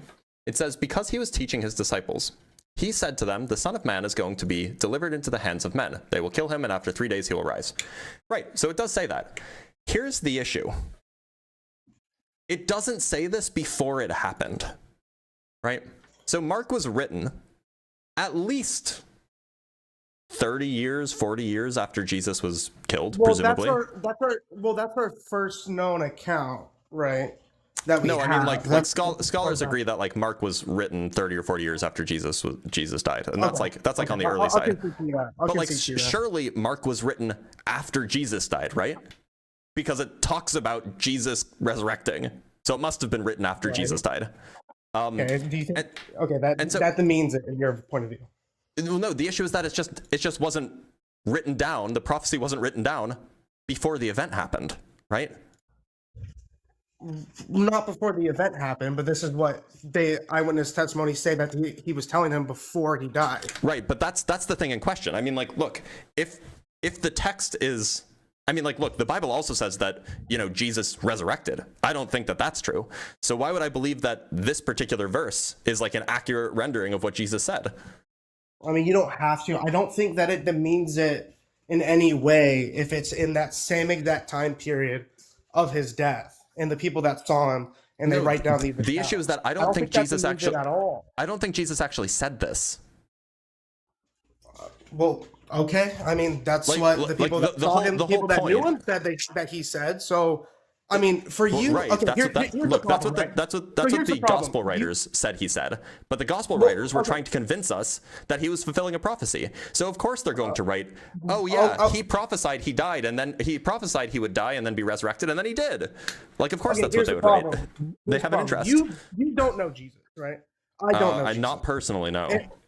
Exactly. Well, so we don't know Jesus in the sense of we never spoken to him personally. Right. But the ones that did, when they write down his accounts, his teachings, what he did, what he said, and then I give you an example of that within the Gospels, and you but we just don't- deny it flat out. Look, that we is don't know not- who wrote this. We don't know that the person who wrote this ever spoke with Jesus. All right, that gets into a different debate of diving into the historicity of all that, which honestly I'm not equipped. I can't go back and look at who wrote this. It's a lot of people have different opinions on it. But I mean, like, the point is we don't know who wrote it. Like, this is, look, so my view is that the Gospels, and maybe this will just help clarify why I'm skeptical here. My view is that the Gospels were basically the result of decades of decades of a story morphing. I mean, like we have stories of like George Washington that aren't true because, you know, stories morph over time.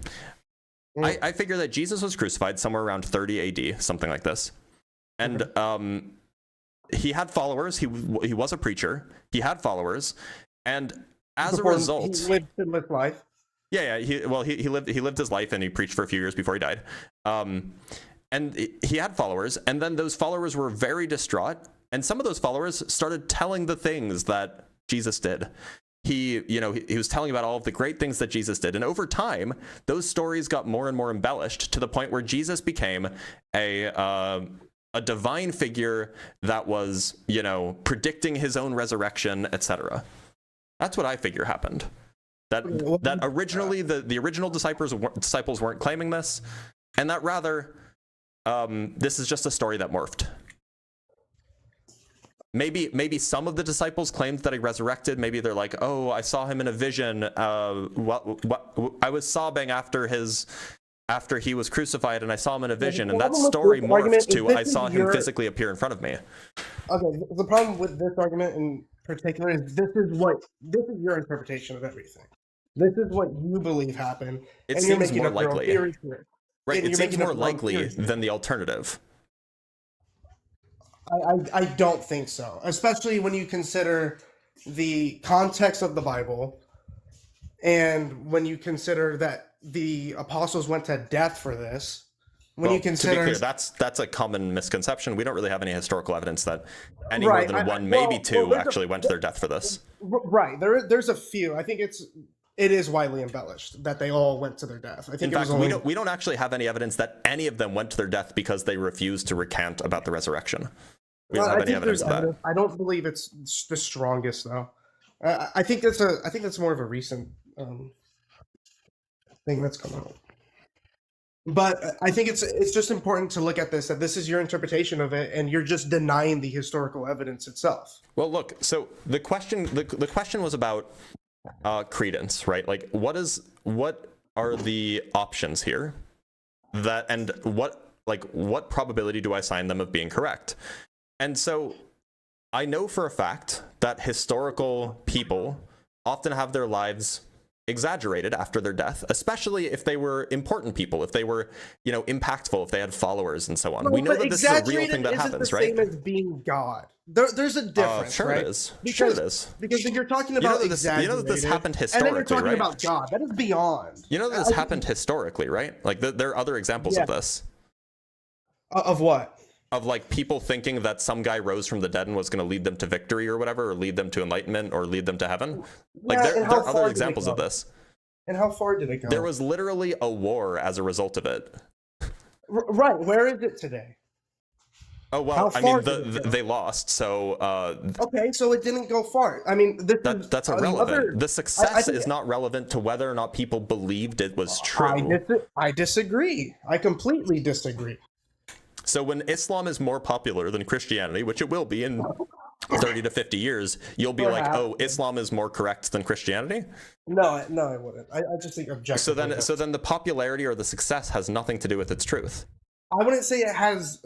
No, I wouldn't say it has nothing to do. I believe it has something to do with it. I wouldn't say that Islam in particular is. I think it's a little bit more specific when we get into Islam, but that's a different topic in my opinion. Because I think almost all Christian countries are becoming way more secular, versus Islamic countries will obviously they're under Sharia law. It's a little bit different. Well, that's a whole separate can of worms. My point is that like the success is not really relevant. Like, suppose for a moment, I mean, like, look, okay, we agree that the Romans were at one point the Romans were persecuting Christians, right? Yes. What if they had been successful and they just killed off all the Christians? Then Christianity would have failed. Yeah, what if? But it didn't. But my point is that like that wouldn't like in your view that wouldn't have made Jesus any less God, right? No, it wouldn't make Jesus any less God. I don't think it's as strong of a point, but for you to discount it at all is, I think even yourself, I think you're being dishonest with yourself. Well, I mean, I didn't know that I was talking to a mind reader. No. If you can read my mind, can you figure out what would convince me that a God exists? I'm just trying to pick it apart a little bit, because I just think for you it would make sense that, okay, if something great is happening here, like you wanted to use the example of Islam. Mm-hmm. I mean, Islam expanded its borders so far and they conquered so much. I'm not going to say that there's nothing to Islam. There's obviously something to Islam. I just don't think God is a part of it. For you to say that there's nothing there, well, I just don't agree. No, my point is that the reason I said that the success is unrelated to its truth is because I brought up an example of it was a bunch of Roman rebels basically that thought that, I want to say it was Nero. I could find this out for if you want. I want to say it was Nero had resurrected. No, it wasn't Nero. Sorry, it was a different Roman. It was a different Roman dude. Let me find it out. There's even a Wikipedia article on it. Interesting. Yeah, let me see if Nero, it was Nero Redivivus, or Redivivus. So there was a belief in this is actually like right around Jesus's time, during the last part of the 1st century, that the Roman Emperor Nero would return after his death in 68 AD. This was a common belief, and it led to a what's it called? A rebellion that got crushed, but a bunch of people died because they thought that this was true. Mm-hmm. Like a bunch of people. Right, and it didn't persist, right? Yeah, because they all got killed. Okay. In fact, this happened 3 times. It is hard to kill off a religion versus something like this, in my opinion. I think that's. I don't think you have a bad point. I just think that success does lead to, because I think you would agree, if a lot of people agree with something, it's like, okay, well, maybe there's something here. I mean, like, No, look, the fact that a lot of people believe something makes it at least worth talking about, because if they're wrong, then there's a lot of people who are wrong, and we should try to convince them otherwise. And if they're right, well, then we can talk about, we can try to figure out if they're right too. But it just doesn't really move the needle for me. Like, a lot of people have believed a lot of wrong things in the past. That's completely fine. I do want to like touch down on this though, because it seems like the historical evidence doesn't. So it's not good for you because not of the evidence itself, but because it's supernatural. No, look, so there's like writings that we have, right? That's like what the historical evidence is. The writings are like, right. we have these texts. You do have. Well, hold on. The Shroud of Turin was a forgery, and we know it's a forgery. We know like when it was made. Not true. It absolutely is. What, it was declared a forgery by like one of the popes in like the 1300s or like the late. Yeah. Well, you believe 1200s? it goes back? You believe it goes back to 13 or 1200? Yeah, I don't remember what the year is. They did another form of dating on that, and I believe it went back 2000. So fortunately, or unfortunately for you, I suppose, the people who did that dating are the same people who did a similar study like 10 years ago that they had to retract because they were doing bad science. Right, and secondly, the style of dating that they used has never been used or confirmed in any other case. They like invented a new thing just so then they could try to date. No, it's not more accurate. It's much less accurate. Well, interesting, because the carbon dating that they used was supposed to be on a piece of cloth that was actually a reconstruction. So why was it reconstructed in the 1300s? Well, it wasn't reconstructed in 1300s. Then why did the carbon dating date to that year? They had to beautify it up. It was a piece of cloth that they. Why was that piece of cloth added in 1354? It's a very complicated topic. I think for you to be like, oh, it's a known forgery, and then say like everybody except evangelicals accept it as a forgery, basically. What are you like? talking about? Not even the Pope will say, oh yeah, it's real. Okay. Anyway, so look, we were talking about the historical evidence. So we have like a whole bunch of writings. The evidence is the writings. Now we have to examine those writings. We don't just believe any writing. Please, I'm in the middle of a sentence. We don't just believe any piece of writing from the ancient world. We examine what the writing says, and then we use that to come to likely conclusions about what actually happened. Because if we just believed what every writing said, then like we would be justified in believing that like the Greek gods existed, or that they do exist, because people were writing about like the will of Zeus and like Athena's wisdom like all the time. But like right, we look at the writings. Just believe it just because it's a writing. Now that's not necessarily what we're talking about, whether or not you and I believe it. We are talking about that. Right, and so we have access to these texts. And we have to figure out what is the most likely outcome given these texts, or what is the most likely thing that happened given these texts. Your problem with the text is that it's supernatural. Well, so yeah, and that should be everybody's problem, because supernatural things, by definition, are things that we should not expect to happen, basically ever. Right, but they. So but that means that our initial priors should be in the floor. They should be as close to zero as you can imagine, because. At least most people have like no experience with the supernatural. We have no reason to think that like people can rise from the dead. So your priors should be in the floor. And if your priors are not in the floor, then you need to readjust your priors, because on what grounds do you have for thinking it's possible that a man can rise from the dead, except that you already believe in Christianity? No, I mean, I wasn't a Christian before this. Okay, so look, before this, did you believe, what did you think the odds were that someone could rise from the dead? Honestly, I was agnostic. I never really looked into the claims of Christianity all that much. So what did you think the odds were that somebody could rise from the dead? Before, not much. Okay, so like, are we talking like 40%? Are we talking 1%? Are we talking like 1 in a million chance? I can't give that to you. It's a very low number though. Okay, so then there must have been some extraordinary evidence that would bring that up, because that would raise that up to, you know, the confidence that you have now. Because, and the reason I say this is, the probability of like a person faking their death, or a person having an imposter, or of a story getting overblown and exaggerated, the probability of those things happening, like, we know that those things happen all the time. The So only the probability issue of is those that things happen should start out way higher. when we're talking about there should be a crazy amount of evidence. Mm-hmm. We can't expect that of this particular event. I'm And the sorry, reason then you why just shouldn't can't- believe it, right? That's not true. That's just not true. You can't expect this of this particular event because this particular event took place 2,000 years ago. For you to require such evidence is you being ultra skeptical of it. No. Because It's we being understand rational that we about can't it, right? obtain that evidence of this event, but the evidence that we do have of this event shows that it happened. So this is you being ultra skeptical. Look, so we have evidence that people said that it happened. Now we need to figure out, given that people said that this happened, you know, 30 to 60 years afterwards. Yeah, I guess I don't understand your threshold for this, because it's like, The question is, it's a comparison of theories, right? It's a comparison of options. It's a comparison. That's what we're doing. Right. We're not just looking at just one possible option. There's a bunch of possible options. One possible option is that this was completely manufactured, completely made up. Another possible option is that there was an imposter that tricked all of the disciples into thinking that he was actually the risen Jesus. Another possible option is that this was a vast conspiracy orchestrated by the Romans to quell the Jews.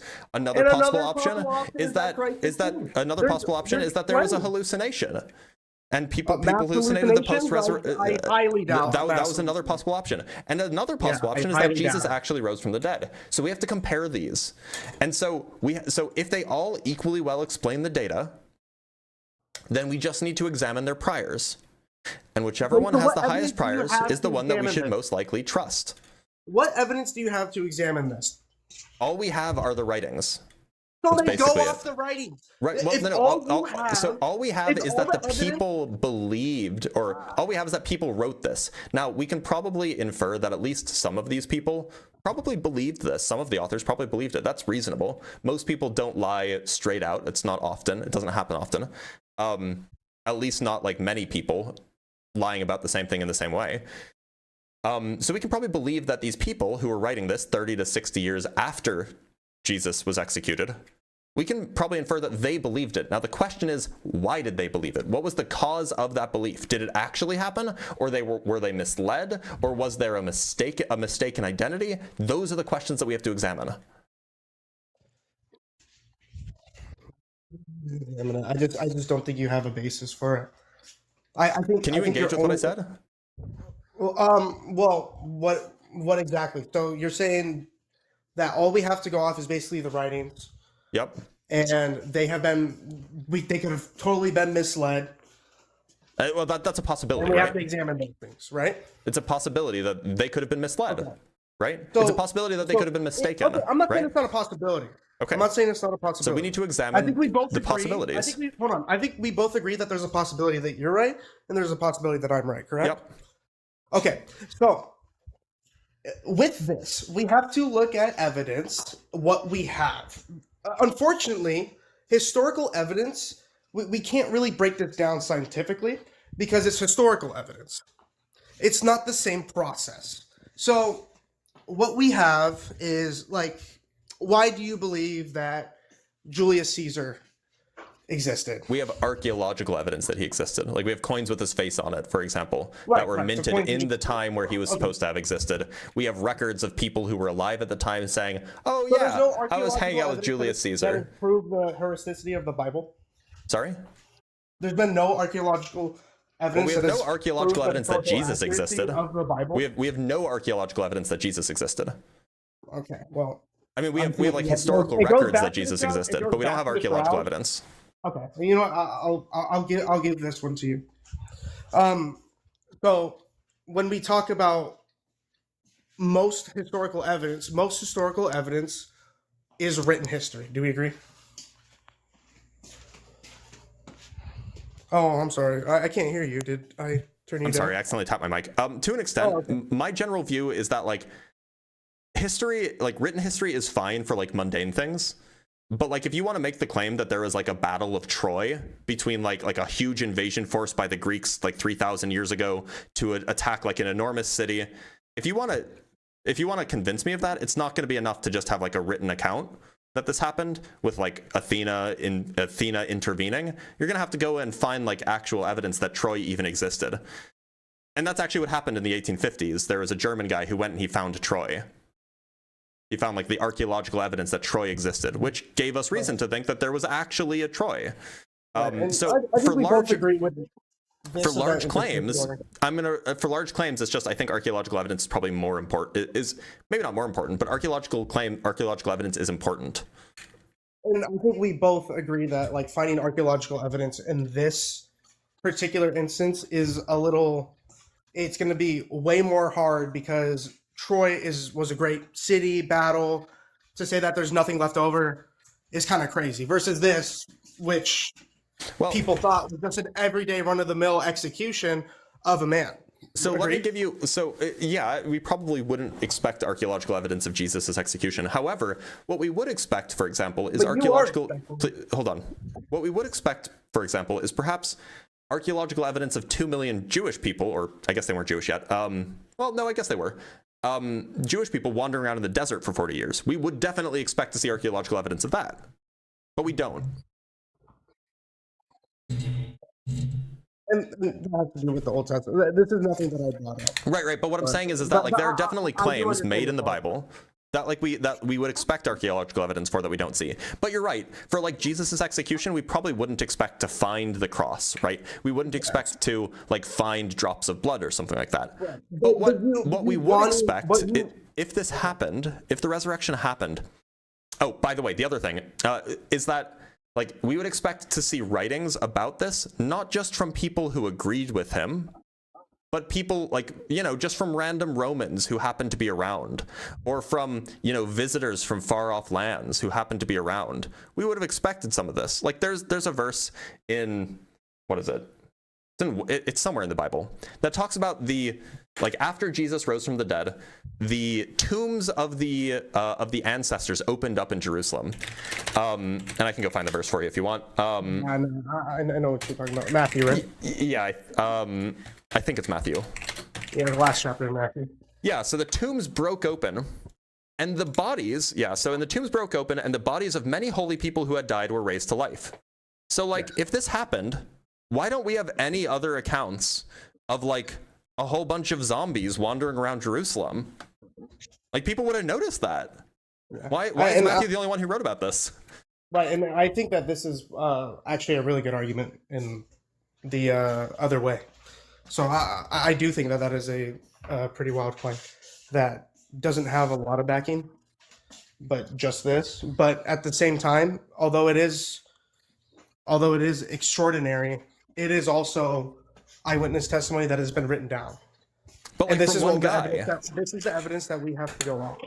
But look, my point is if you brought in one guy, do you remember the shooting of the insurance CEO? Yeah. Okay. So imagine that you were the defense attorney for the guy, for Luigi, right? And you brought up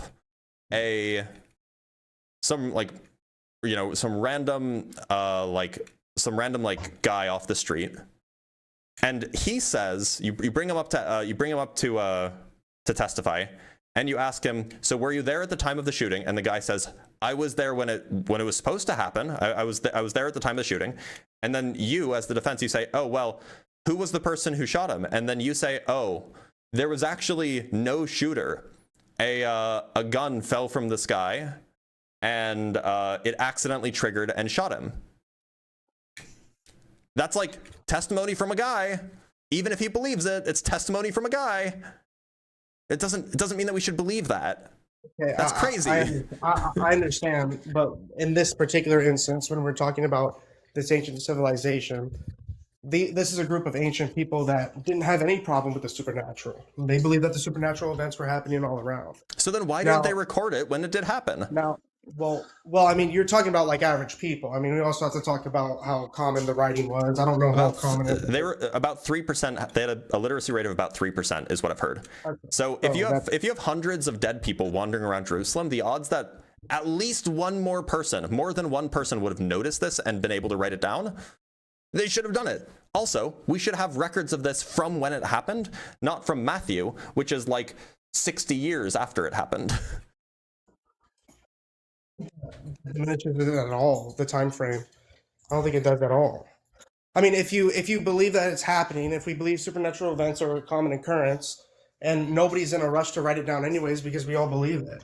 Okay. I think that's pretty common with the culture. People wandering around this, like dead people wandering around the city, is not a common occurrence. Okay, but you're not looking at it in the time frame. You have to look at wouldn't how have thought the it was a common ancient occurrence either. civilization- They wouldn't You have thought it have was to look common at- either. Jeez, this is insane. You have to look at it how the ancient civilization viewed it. This was not uncommon for them. They believe that these things were common. So this is not Unfortunately, you've just destroyed your own argument, and I don't say that lightly. If it was so normal for them, for just a bunch of random people to get up and walk around, so you said it was common for them for these kinds of things to happen, and so that only one person wrote it. Isn't that what you just said? It's not. It's common to believe it. Oh, right. It was common that they believed. It was common for them to believe that supernatural things could happen. So of course they weren't going to write it down. It was like, if it actually happened, whatever. Like, it's not a big deal. Then why is it then that we have more accounts of Jesus resurrecting than we do of hundreds of people resurrecting? If people resurrecting is just a normal thing that people believed. Why would anybody write down Jesus is coming back? Apparently, it would have been no big deal. To do specifically with the type of people that it is, the Messianic movement itself. Wouldn't they have all written down the many zombies wandering around Jerusalem? No, because every time it happened, they just died off. The zombies? No, the Messianic movement. No, I'm talking about the zombies. Like, why weren't the zombies written about by more people? Okay, now we're on the zombie. Okay, I think we're going around in like some weird ways. Look, I think that we've been talking about the zombies for a while, haven't we? Well, I think you've been talking about the zombies for a while. So I think that you are requiring a specific amount of historical evidence that obviously cannot be obtained. But I think we can move on from. Do you want to go on to someone else? Because I was going to bring up another topic. I should probably end the live stream because it's past noon. Okay, yeah, no problem. This is a good place to stop as any. Yeah. Hey, good talk. Good talking to you. Likewise. Thanks for being here. Yeah, of course. I don't know if that one needs to go on YouTube. I'll review it, see if it needs to go on YouTube. It was an interesting conversation. Had them before. All right, y'all. Let's read some. Before I read the super chats, let me just make sure that I didn't miss any from Venmo or something. We have $3 from Cash App from Katiana for guest has concepts of balls. Guest did have concept of balls. And before I read the super chats, I'm going to shill just a little bit. If you guys want to join the Discord server so you can get announcements about my videos, about my live streams, you can ask me questions, you can talk with like-minded people, then all of the verts and the whores and the TikTokers, you guys can all talk together. There is a live channel where you can talk about the live stream in the Discord server, so you should join there. Go to discord.gg/drblitz, Dr. Blitz. Do it. I'm telling you to.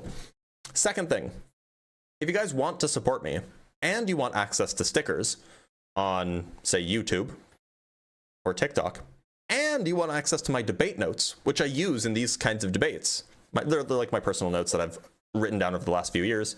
They have sources, arguments, counter-arguments, facts, things like that. Consider becoming a member on YouTube or Patreon. It's like $4 or $5 a month, depends on where you end up subscribing, and it helps me out a lot. It's a good way for me to be able to fund myself doing this rather than having to spend 9 hours a day doing something else. So it really does help. Now, with that said, let's make sure that we can get through some super chats.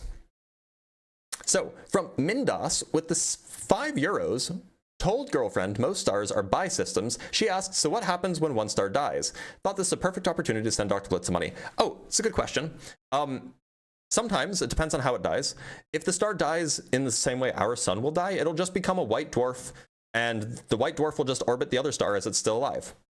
However, if it explodes, then the other star probably, well, the other star might survive, or it might not.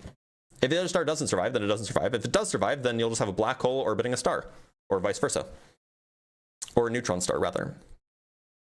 From Lefloic Games, the 5 Canuck Bucks had big storms in northern Quebec. Listening to these conversations while pushing the snowblower is a great way to start 2026. Cheers. I appreciate you. I hope that you don't have so many more big storms to keep yourself safe, but I appreciate that. From Gretchen with the $6.66 Hail Lamp. I love you, Lamp. I will spread the Illuminati message far and wide. Please don't send me to infinite balls for eternity.